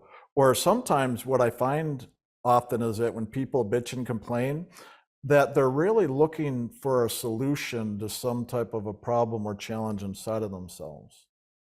And even when I hear people bitch and complain, often they're not fully acknowledging what the real issue is. So sometimes I will go in and try to playfully bitch and complain with them in such a way that they might bring them closer to seeing what the real issue is. Because I know when somebody can finally see what that is, it can begin the process of helping them to get free from it. And other times I just don't participate at all. So I look at all these things as opportunities for growth and learning and how to engage or not engage, and not just look at it as black or white, but rather let it be part of my process and see how I can work it into a process. always in the direction towards God. But for the most part, just, the realization and awareness, like hearing shared today, is a really good one. It's a really good one. And then you start realizing, okay, I don't want to do that because I know what comes with it. But then also, then we have to look at, well, what do I want to do because I like what comes with that? And I'm just sharing a little bit of what I've learned over the years. What I do, whether it's not engaging and walking away, or whether it really is now engaging, and then how I engage and what I can do with that inside of myself to turn it to something more productive, or uplifting in that way. Because everything really, that unfolds is an opportunity for ourselves. And it's always wonderful to hear people share their experience, because real true experience we can all relate to, and it's the same for all of us. Always, it's the same. That's why I love it when people share and people go, oh my God, I love so-and-so sharing, because that's definitely true for me, and that's exactly what's happened or is happening for me. That's why we do this. It's not just Q&A, it's the sharings, so people see that each of you are having these, and it's not just Jim and Brian sharing, but literally every single one of you are waking up to the wisdoms of those inner truths that come with this process of liberation. So it's just really nice to hear. Well, when I look at bitching and complaining more about a way of avoiding looking inside and seeing what we need to do to heal ourselves. We put it out there and we're complaining about out there and what this is and what that is. And in order to not have to look inside and deal with our own frustrations and disturbances that really are waiting to be healed. So by you not doing that, it's allowing you to really heal now inside for yourself in a very great way. And that's you're taking responsibility and you're taking action. And I don't know much more that I could say than that. I really think that's wonderful. And that could be a big reason why even being able to get off the medications. Oh yeah. Yeah, so it's just wonderful to hear that. Thank you for sharing.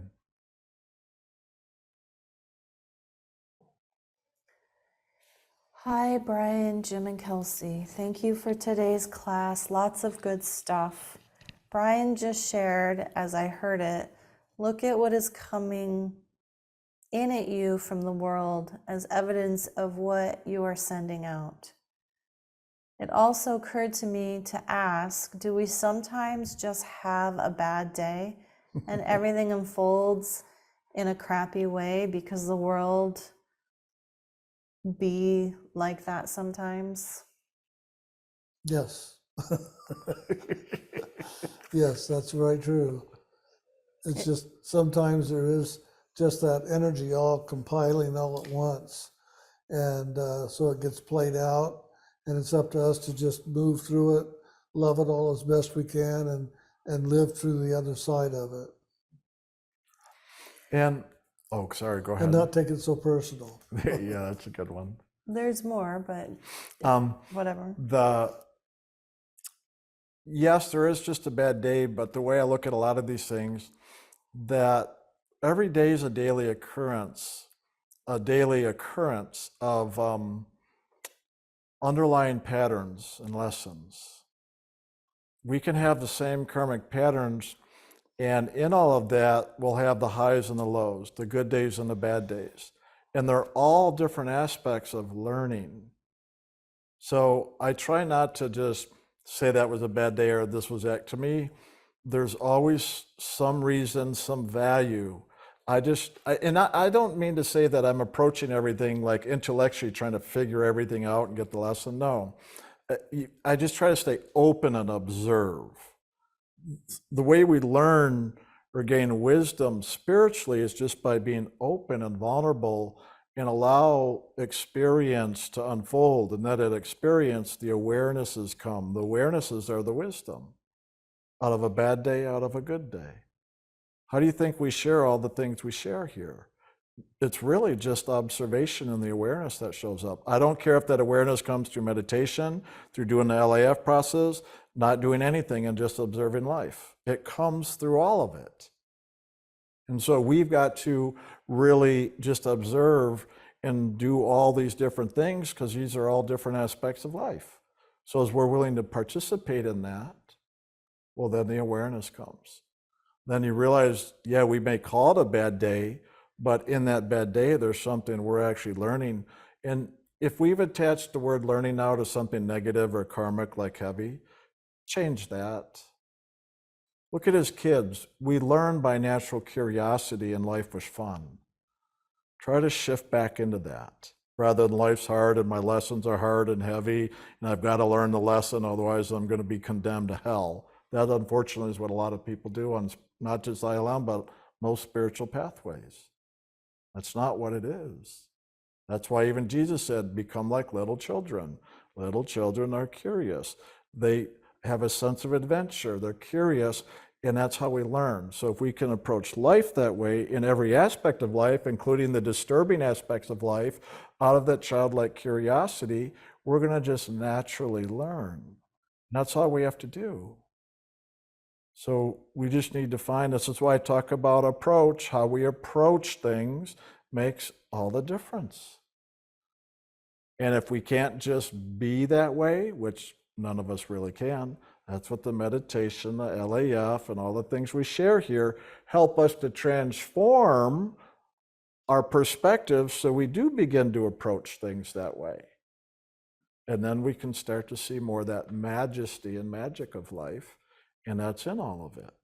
But we've got to allow ourselves to now approach that way, to begin to perceive it that way, and then really get the value that is there. And it'll just naturally present itself. But it's always there presenting itself. We just aren't open to it when we have a certain attitude or how we approach things. That's why spirituality is about transformation. It's transforming consciousness to spiritualize it, rather than the ego down and out, the soul in and up. That's what all this is about. So we need to practice it. Just like we learned and practiced to live in the ego, we're learning and practicing to live in the soul. That's what we're doing. And what we share here is what comes with learning to live in the soul.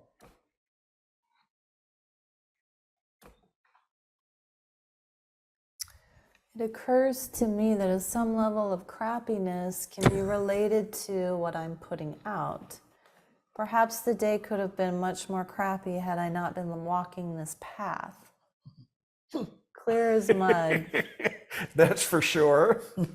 I guess what I'm trying to ask is, despite our best attempts to walk this path, will this world of duality sometimes just provide us with crappy experiences? Yes. And secondarily, of course, we can choose our reaction and magnify or minimize the crappiness from that point.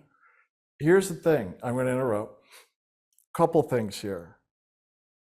We think we can choose our reactions. That's crap. How many of you have had reaction and you're all upset and you can't just change it? I can't. I go into reaction and I'm upset. I'm in fucking reaction and fucking upset. Oh, I'm sorry. I haven't used that word in a while. I haven't, have I? It's been a long time. This one's going to be rated explicit again on the podcast, though. I had such a good running streak for not using that word. I know. Wow. I just had to emphasize what people go through. I hear that word all the time from people because it emphasizes that heaviness and hardness.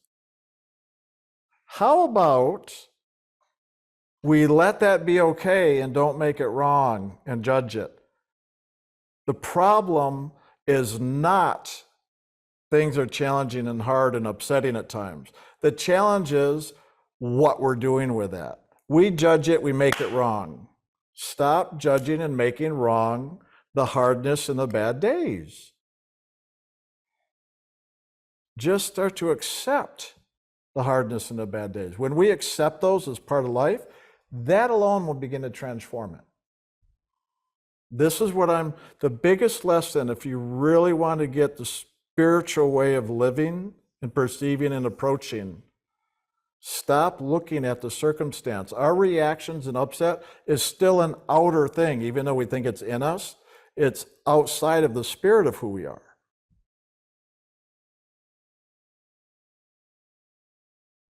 We have to stop looking at the circumstances and start just living in the truth of who we are. To thine own self be true. Because who we are lives in a state of acceptance, loving, and neutrality. So the way to get into that state of who we are in our beingness of the true self of acceptance, loving, and neutrality is to stop judging all of these circumstances, whether it's out in the world or out in our own emotions and thoughts, because those are still outside of the soul. So we've got to move beyond that. This is the going deeper that I talked about earlier now. What's behind that? What's behind that? Well, eventually, loving, acceptance, neutrality is behind it all. So we've got to now come back to that. So focus more on, don't focus on being a moron. Rather focus more on the loving, acceptance, neutrality. Not trying to change the reaction. Don't try to change your reaction. I found when I'd try to change my reaction, I'd get nowhere. I would get caught up in my reaction and it would get worse. The way I found to handle my reaction, close my eyes and go meditate. Because the meditation would bring me into the soul. And as soon as I moved into the soul, no reaction. How about that? But if I worked on the reaction didn't go away. I just kept working on it. Like you said earlier, you get what you focus on. Yeah, so I'm focused on the reaction. Yeah, I'm trying to LAF and try to change the reaction, but I'm focused on the reaction. Just let it go and focus back on going into your loving acceptance and neutrality, which is the soul. And the reaction just drops away. Literally, that's how simple this is, how all of it is. And then you learn to now live and express from there. That's what we're attempting to do until we do exactly that. So this is the one step deeper now from what I was sharing earlier. So we're going deeper now. And this is all I do when I counsel people, is take them through these stages until you get to now the final step, which is where we're at now. Loving, accepting, neutrality is only in the soul. So it's not trying to love, accept, and forgive the reaction. That's not what we're trying to love and accept, forgive.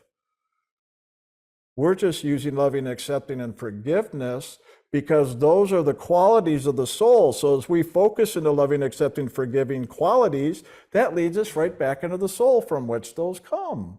So we've got to live in the soul in order to be loving, accepting, forgiving. Is this making a little more sense now? Does it? So focus on that rather than the thing you're trying to love and accept and forgive. Focus on the loving and accepting and forgiving that is the soul's natural way of being. And then you'll be living in the soul. And then all these other things, the reaction, they don't exist in the soul. That's why they disappear and dissolve. And then you get caught up in it again, same process. Go back to LAF to come to soul and keep coming back. And every time you do, then eventually that which you've given so much energy, there's no more energy feeding it, so it just dies off. That's literally how soul liberation works. That is how it works. That's why we just have to keep doing it. That's why we say meditate every day. Do the LAF. Do these things because that's how you get back to living in the soul. So stop trying to stop reacting. That is being a moron. Morons react. And focus more on the soul, and you'll watch the reaction just drop away, and the outer circumstances that were part of the bad day will just begin to transform. And so when you have a bad day, won't be a bad day anymore. Where most people, it'll be a bad day because they're caught up in it. But for you, you go, wow, it looks like a bad day out here, but it's not for me because I'm living in the soul that is loving, accepting, and neutral with all the bad out here. And then we just love all the badness, which goes back to my other sharing about Lucifer, an aspect of God. Then we live in neutrality and love and accept Lucifer and all that comes with his creation. It's not just a bad day, it's a whole frickin' bad universe. Every day is bad. But when we can come into loving acceptance with the way it is here, then it's not, because we're not living in it, we're living in the soul. So go ahead and continue. I think there's a subtlety here that I'm trying to ask and have not quite captured. I just answered it, okay. Thank you, Jim and Brian and Kelsey, for your teachings and loving. Perfect, thank you. That was it, answered that. That's a subtlety. It's not really a subtlety, but it is when you haven't done it or experienced it. I did this literally every day. I remember the first few years I started doing this with Jim. Every single day I would take a midday break and I would go meditate.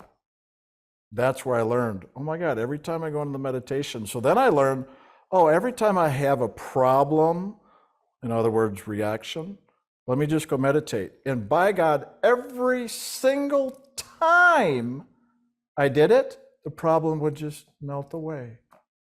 Every 100% of the time. And sometimes I'd get there instantly, and other times, maybe 5 minutes. Because I just said, I'm not going to focus on the problem, my reaction, in other words, with the problem, and just focus on God and doing the meditation every time. And I could feel it. I literally feel myself move. And as soon as I do, like the guided meditation today, the door opens. As soon as the door opens, the purple light's right there, and the peace just pours through me. As soon as that happened, problem's gone. I go, okay, I'll just be in this for a while. And then when I feel it move me, I'll get up and I'll take it with me. No more problem and no more reaction. And in that place, guess what? I then responded differently to whatever circumstances that I was reacting to. So in my reaction, I would respond to the circumstance that would promote the reaction. But when I moved back into soul consciousness, then I would respond to things from soul consciousness, which was then different and totally transformed to whatever the situation, circumstance I was in reaction with. That is literally what I would do every single day. And then I just learned to kind of do it as I'm on the go. But it always works best when I take the time to actually go meditate. Again, even if it's just a few minutes. It's just called whatever time you need in order to let go of where you're hanging on to reaction and just move back into that place of loving acceptance and neutrality and just let it release. Don't try to do anything with it. Just focus on you going to the soul and to God and the Holy Spirit, and then it just releases, because that's automatically what happens, because you can't hang on to this when you're focused on God. When you're not focused on God, that's the other part. It can't hang on to you, is what Jim just said. You want to say more on that? No, but that's it. It can't go to soul. The energies of the world, it can't go there, so it just drops away and dissipates. There you go. And if it's still there, I gotta say this, so many people think, well, it's one and done. Because as soon as you come back out of soul, if it's still there, it ain't done. It's a lesson. That's why you got to go back and forth, back and forth, back and forth, back. And then there's no more forth, because now it's done. And that can sometimes be days, weeks, months, and years, depending on what the lesson is, because each lesson is different for whatever the soul needs. So don't focus on, is it done or not? Did I clear it or not? Don't focus on that. Focus on God, and it'll be done when it's done.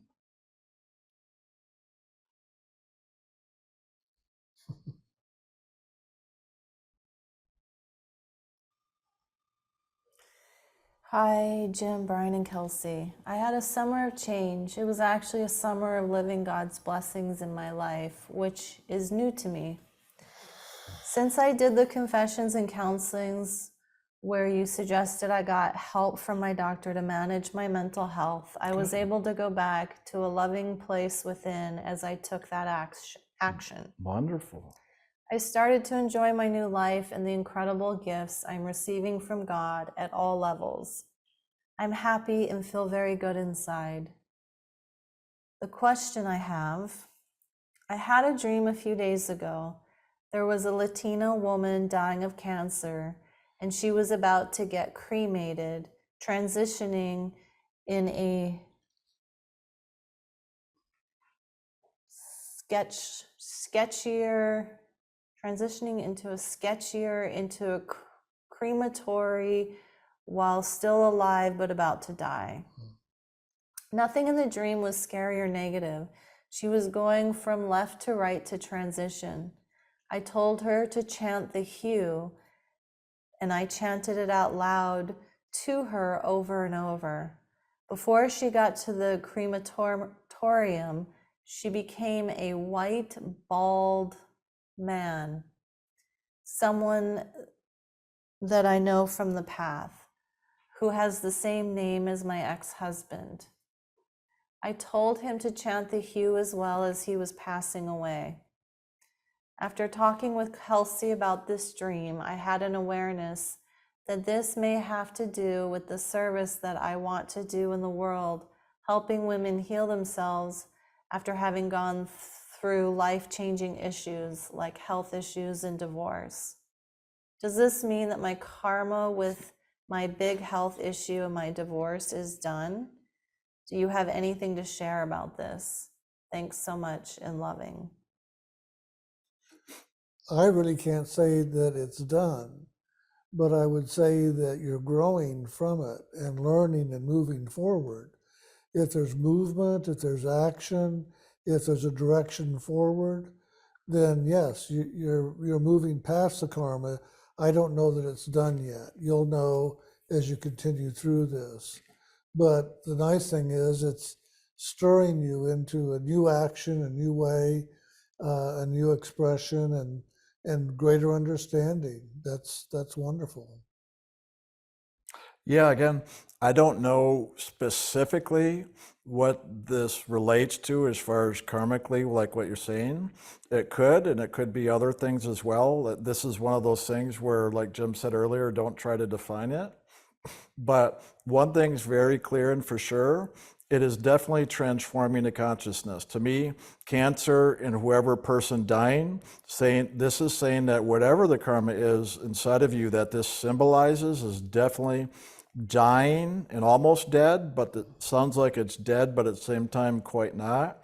To me, that's saying it's done and now there's just residuals that are being burned off. To me, that's how I'd interpret that. If I understood what I heard correctly with the crematorium and the person was dead, but yet still kind of alive, and they were kind of dissolving, that to me is literally saying there's just basically like a thin energetic shell left. So I'd say it's almost done, or it is done, and then again, just residuals. So that's the main thing that you know is really good and what's changing in your life. And even the physical results you're saying. So there is a level of outer reflection. And so take it for what it is, just seeing the inner transformation and the outer reflection, and just go with that. You don't have to define it specifically unless you really truly know what that is.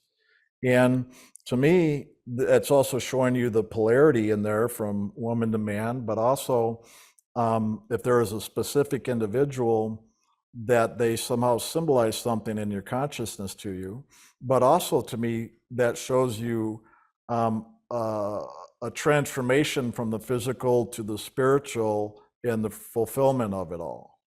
That's how I interpret some of that, from where it changed into this man is, to me, was now the beginning of spiritualizing it.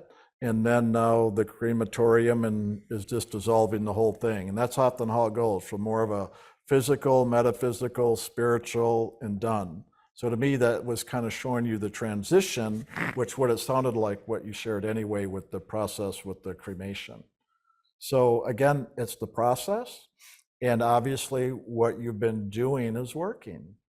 And that's where the beauty of having the dreams and inner experiences literally are showing us that process and what we're doing, whether it's actually working or if whatever more there to learn from it. Did we miss anything? Or is that kind of the No, core of covered it? That covered So, it. and go with your experience, whether, like you gave some details of how you wanted your service to be, that's fantastic. Go with that. And just, again, when you share from your experience, you're always in safe, good territory. If you try to share outside of your experience, that's when you'll go into the mind and just trying to do something that's not true to you, even if it was true for others. Just better to stay with your own experience and the wisdom of that. And that's where you'll know, because you'll have full confidence and knowing when it's from your own experience. That's why you don't see us waver. This is why what we share, we know, because it comes from our experience. If it's not coming from that, you'll see, I'll even make statements. Well, Jim said this, or I heard this, or I read this somewhere. That's the level of clarity I try to do with these things when I don't know from my own experience, but I may be able to reference somebody or something else. And that clarity has always really worked. And if I just don't know or have a reference, then I say that, just to keep yourself in good territory, regardless of your level of, awareness, wisdom, experience, or knowing in any way, shape, or form. So thank you for sharing. That was really nice. I often have dreams of substance the morning before the Sunday talks by Jim and Brian. My wife crossed over 15 years ago. Brian did the memorial service at the ILM Center on 38th Street. Shortly after my wife's passing, I began having dreams with a common reoccurring theme. I would try to call her on the phone, but couldn't for different reasons. Mainly, I did not have her phone number.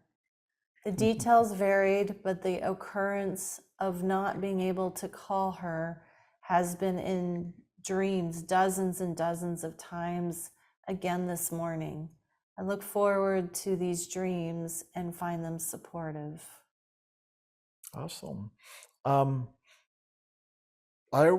way I would interpret that is saying, if you're still trying to communicate, is that there's something that's not done or incomplete inside of yourself.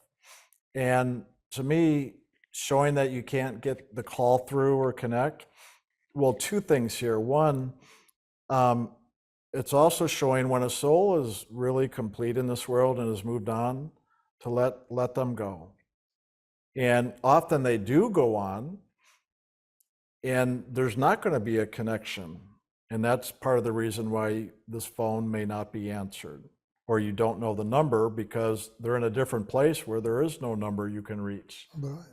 So that's a big part, is to truly let go and to do whatever you need with the LAF and inner work. But to me, that's also saying, along with that is also saying there's an incompletion inside of you. And so I would begin to really look at, what is that incompletion inside of you that you're trying to fulfill with reaching out and trying to connect with her. That's the real lesson here. And so I would really look more at what that is and begin to find a way to now take ownership and bring that back to yourself, rather than about her, but to look at that, whatever that is inside of you that you're trying to answer with, trying to connect with her.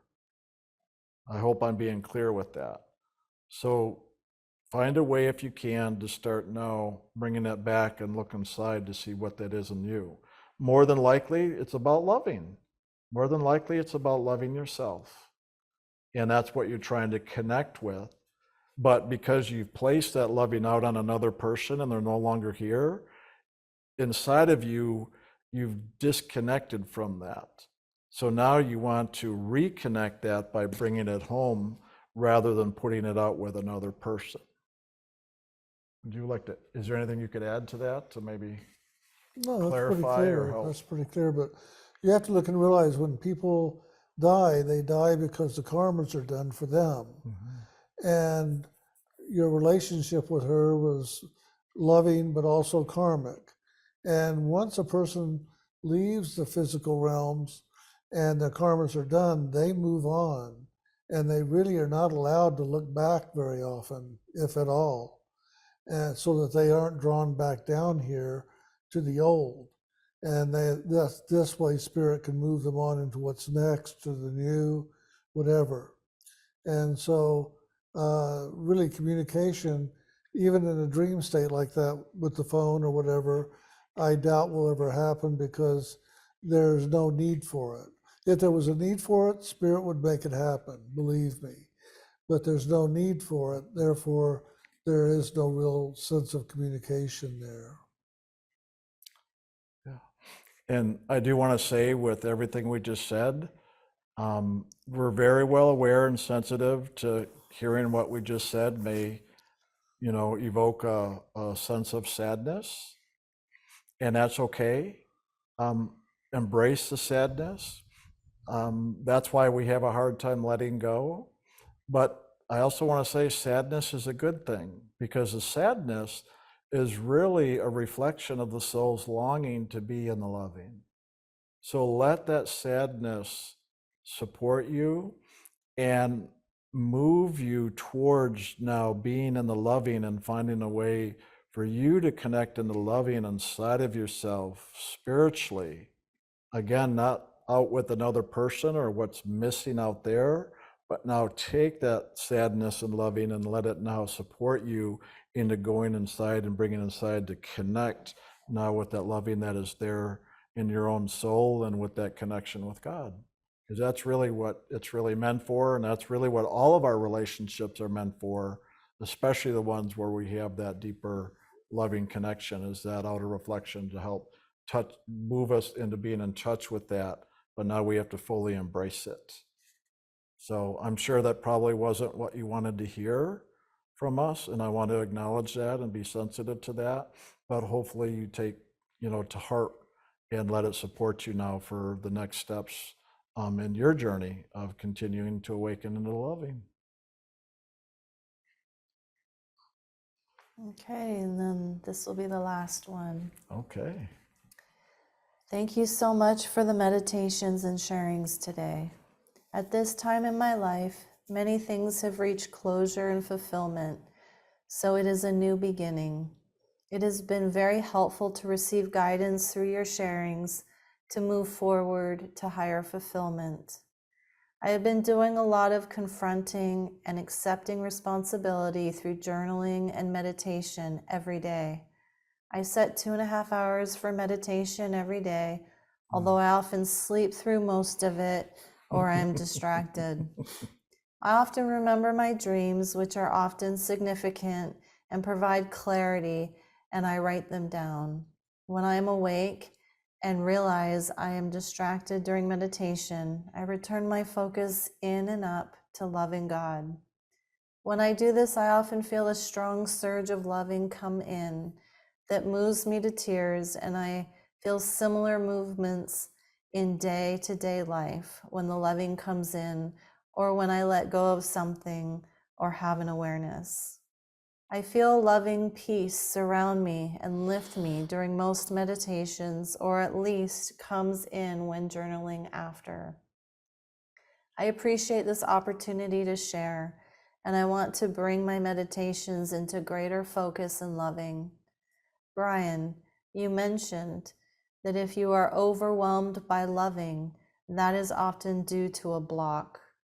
You mentioned giving it back up to God. I often feel overwhelmed when I share my loving with God, so it could be that I'm not continuing to flow due to a block. Do you have any insights on this? Finally, during my initiation, I shared that in meditation I feel the loving, but do not see the light. Brian, you said I should start seeing the purple light, but I still haven't, and it has been a couple years.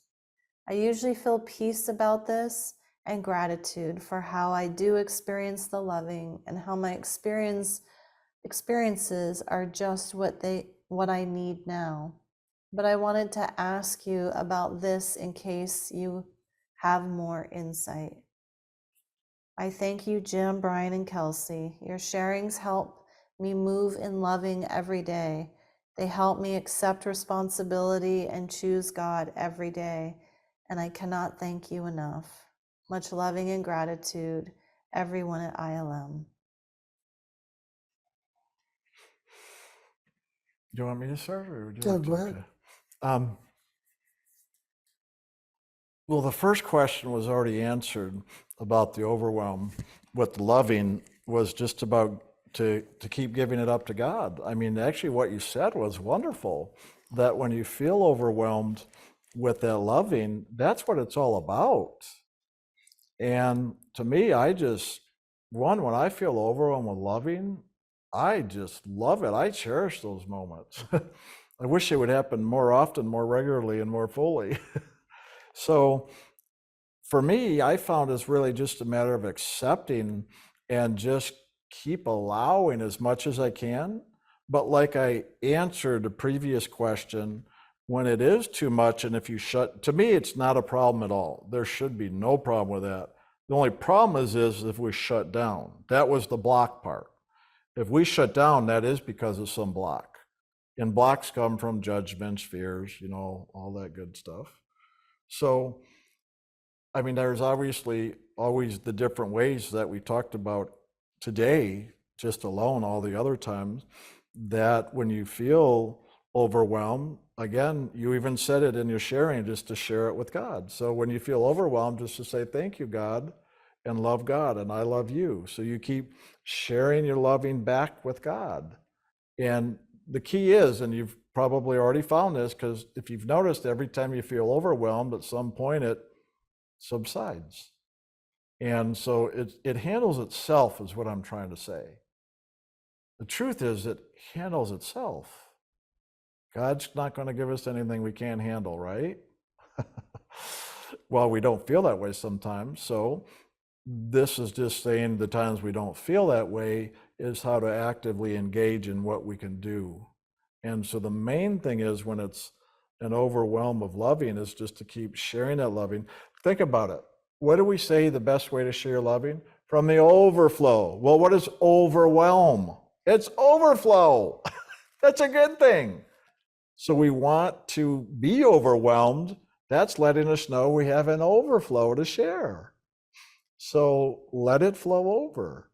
And if there is some type of a block where we're very well aware of it, like there's some kind of a pain or reaction, and I'm literally pointing here because it's often in the solar plexus or heart area, stomach area, that it'll happen, because often it's an emotional response. Well, that's where, like some other person brought up about unworthiness or not valued or whatever it is, regardless of the reason. Well, that's why we have the LAF exercises, so that we can really work with the LAF. The fact that you're journaling is great. You want to keep doing that. And if you want some guidance in your journaling specifically on this, do it with the LAF workbook. That's, again, why we created the LAF workbook, to help guide that process so that it can help open those areas inside where you may have shut down. And just do that to literally the level of like your journaling. It just sounds really fantastic. So those are the two main things that I've always done. And it keeps it simple. So when you're overwhelmed, share it with God and share it with the God and others. Just let it be overflow. Or if there's really an issue that you're aware of inside, then work the LAF process. That's literally the simplicity. And what did it boil down to? What were the two words it said? Giving and receiving. Give love, receive love. With God, with others, and especially with yourself. And the LAF is really more about self, because it's through self that loving moves, whether it's with God or with others. So it always comes back to self. So that's always the key there, working with that, whatever direction or which way it's moving. Now, the other part that I found, and if you look at it this way, you're already aware of when you're overwhelmed. that tells me you've got some level of awareness of that movement of loving. That's what matters, not whether you see the purple light or not. Whatever your awareness is what you want to work with. For me, I'm more of a feeler, but when I really feel spirit moving and feeling me like I talk, I just described it. I always have very distinct things, usually these three. One, I'm very well aware of the round door and when I'm focused through it or not, just like I did the meditation. When I'm in my mind, I know very well when I'm in my mind. But as soon as I truly focus in and up into spirit, I am very aware, feeling, not seeing. I feel a perfectly round door opening, just literally open up. And when it opens, I can feel that movement of spirit come into me that I call the peace or the loving. I literally feel it just move through me. And I feel the energy of it over here on the other side of the door from which it's coming. So because it's oneness. And that movement of loving, I can feel it inside of me, outside of me, because loving is all oneness. Doesn't matter. There's no inner outer. It's just loving. So for me, when I'm focused, this is how I know I'm focusing in the right place, the seat of the soul. I bring in and up, and it's literally like an angle right in here, and usually a little bit over to the right over in here usually. I literally feel it. I'm a feeler. That's why you see me doing it, because that's my reference, is a feeling level. So you feel the loving, that's clear. So don't deny it. That's what's most important. Now learn how to focus where that loving's coming from. That's it. What did I just describe to you? I just shared with you where I have learned to focus where the loving's coming from. So I've got to go in and up to the seat of the soul. And as I've paid attention, I literally am aware of a door that opens, and literally right in this area, I can feel it. And I feel is the main way. But I've done it so much over the years with the feeling, I see the purple light all the time. It just comes hand in hand. So if you're feeling, you are experiencing the purple light. I don't care if you see it or not, you're experiencing it. That's what matters. Not whether you see it or not, that you experience it is what matters. So all anybody has to do is just keep paying attention more and more and more to whatever level of awareness you have, whether it's feeling, whether it's vision, whether it's hearing, whether it's knowing. I feel, I have a knowing in my feelings, and then I can literally talk like, well, I see that, but I see my knowing of the feelings I have. That's literally what's going on inside of me. I'm not clairvoyant like Jim, but yet I see the purple light, so you could say I am clairvoyant. But I don't see all the details like Jim does unless I'm out of body. These are the ways I've experienced over the years. But it was step by step by doing the meditation every single day, paying attention and observing. And over time, I'd have the experiences and I'd pay attention, and I could kind of feel the perimeters and how it moves and what would go with that, and different sounds, which are very few for me, just so you know. I rarely hear those other than the regular ringing in my ears, which I've talked about that as coming out of the soul realm. Not tinnitus, it's literally a frequency of the soul from the top of the soul realm. I hear that all the time. It's really loud right now, which often is when we're doing spiritual work. Usually when I hear the sounds, it's usually out of body, but once in a while I do have things in body. Jim's more in body stuff. I have that once in a while. Mine's more out. That's why I share that way, because that's my experience. But regardless, the experiences we share is what's common to all of us. We just have to pay attention to see how each of us individually experience. Don't try to make it like what you hear us say. Use ours as a reference to pay attention to see what yours is. So I'm going into detail with mine now in hopes that you'll pay more attention and more subtle awareness and details in your own awareness, because you have it. Otherwise, you wouldn't be able to share what you just did about feeling overwhelmed. So pay attention to what you do. I all the time have people sharing with me, well, I never have any experience. Yet everybody does all the time, and all I have to do is ask a few questions, and they go, well, yeah, I experience that all the time. I go, exactly. Yours happens to be more of a feeling level. So pay attention to your feelings, and over time, you'll be able to describe in more detail, like I am, about those feelings. And guess what happens when you're able to become more aware and describe in more detail those feelings you do experience? You'll probably start to see the purple light. And if you don't worry about it. Seriously. Don't focus on what you're not experiencing, focus on what you are experiencing. You know, it's like gratitude. They say, start sharing what you're grateful for, and then it allows more in. Same thing here. Focus on what you are aware of, what you are experiencing, it'll allow more in. And obviously, you're doing something right if you're feeling overwhelmed by the loving. Wow, what a problem to have. So I hope that gives you something to work with to answer that. And again, it is just keep working with it, and it'll naturally just unfold and expand as you go along. Would you like to share anything more with it? The thing I would say is overwhelm is good, because if anything, it means then that you are really opening to allow more of God's grace and loving into you. And do what you can just to let it be. Sometimes I will just cry because of the overwhelm. It seems bigger than my body, more than I can hold, but it moves it, it allows it. And I just say anything that is in overwhelm and is overflow, let it go to those that you want to be touched by this love in the world.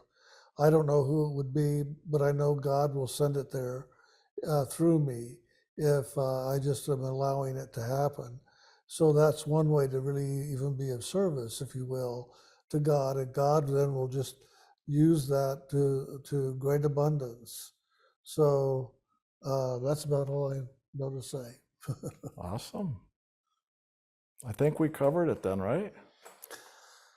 But thank you for that sharing. That was wonderful and nice way to bring a closure to the day.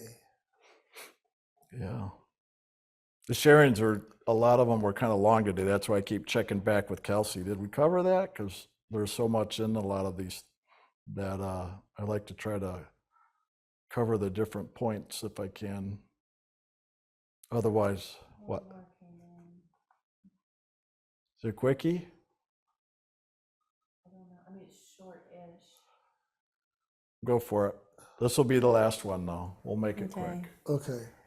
Hi, Jim, Brian, and Kelsey. Thank you for the great experience today. I really appreciate Brian's sharing of confrontation is to bring forward. Tomorrow I will be mediating a heated conflict between someone who is overly aggressive and someone who is passive aggressive. I will hold that in my consciousness as I do so. Intervening in others' conflicts is part of this new position, and I am in and something I haven't done that much of. Any further advice is appreciated. I plan to stay neutral and in loving. I experienced the talk today from the beach, and it was very pleasant to have the outer reflect the inner. I laid in the sand with the outer sun over my crown, and I saw the inner sun. I walked in the rain during Jim and Brian's talk. I grabbed breakfast during the break and listened to the Q&A until my phone died and jumped in the ocean, and I'm finishing Q&A at my home. Thanks as always.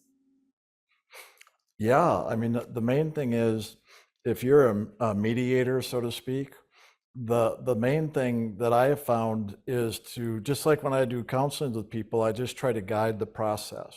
So one, you've got to have some level of understanding of where you're guiding people, but how to do that.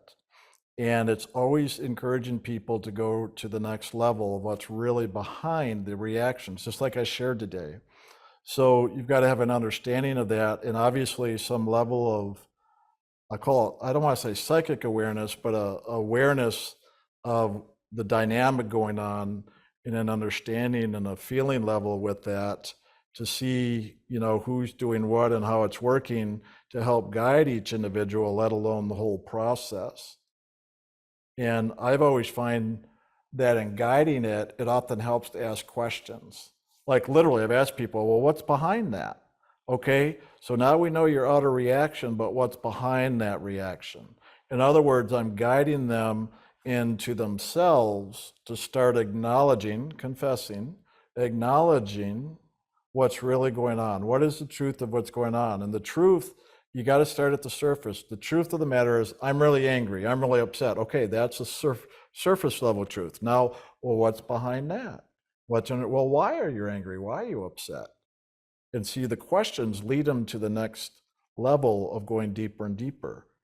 And at the same time, though, you're guiding them deeper, you want to also help guide so that they take ownership of their own reactions, of their feelings, of their thoughts, rather than blaming the other person. And whenever somebody blames the other, say, okay, we understand that you're upset with the person, and now help guide them back. So what can you do to look at what's going on inside of you? Why are you upset at them? It always, just whatever you can do to bring it back to the person that's reacting and help them understand themselves, their belief systems, their feelings, and how to be able to move that into acceptance and to let it be okay, that it's okay they're upset, to accept it, and that they're honored and valued and respected for their own thoughts and feelings.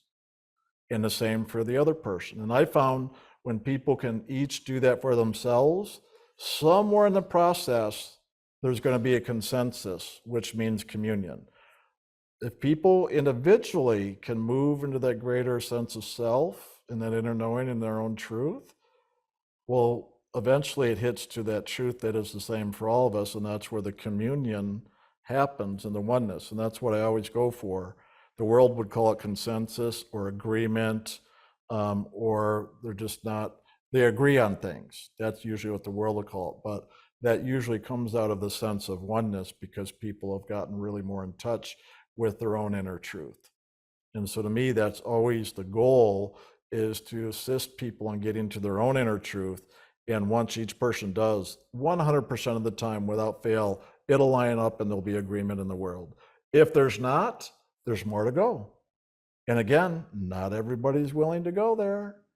If somebody's not willing to go there, you're never going to find you'll find partial agreement, but you'll never find full agreement if somebody's not willing to go there. And you've got to allow the freedom for that and just assist people to the degree they're willing to go. And then whatever your responsibility is to help them get there or not. And that's up to you and whatever guidelines or rules you have to work with. Anything else you'd share? No, it's very good. Yeah. And everybody knows, you'll always, when you really hit it, you'll always find an outer level of agreement, and inside you'll feel a contentment, a fulfillment, like, okay, it's done, it's complete. That's always the inner signs it'll come to peace. So that's always the goal, and hopefully you can get there in one session. If not, if you can do multiple sessions, that's always the best, to give it the time it needs. And again, just keep in mind that not everybody wants to do it, but you can just do the best you can to help people get there, and then it's up to them to really do it. All right. Well, thank you all very much. This has been a wonderful day, very uplifting and enlightening for me, and I've enjoyed it. Yay, I'm glad you did. Yeah. So did I. Hopefully everybody did. Well, it's good to be back for the new school year, 22-22-23. We're in session, school has begun, or maybe it's just the beginning of graduation. So we'll just kind of cruise through this year and enjoy it. How about that? All right, well, we love you all. It is good to be back and in the flow. And some of you in the Europe community, we'll see in a couple of weeks for the initiates meeting, and the rest of you we'll see next month. Anything else, Kels? We're done? All right. Bye-bye. Ciao, bye. See you next time. Love ya.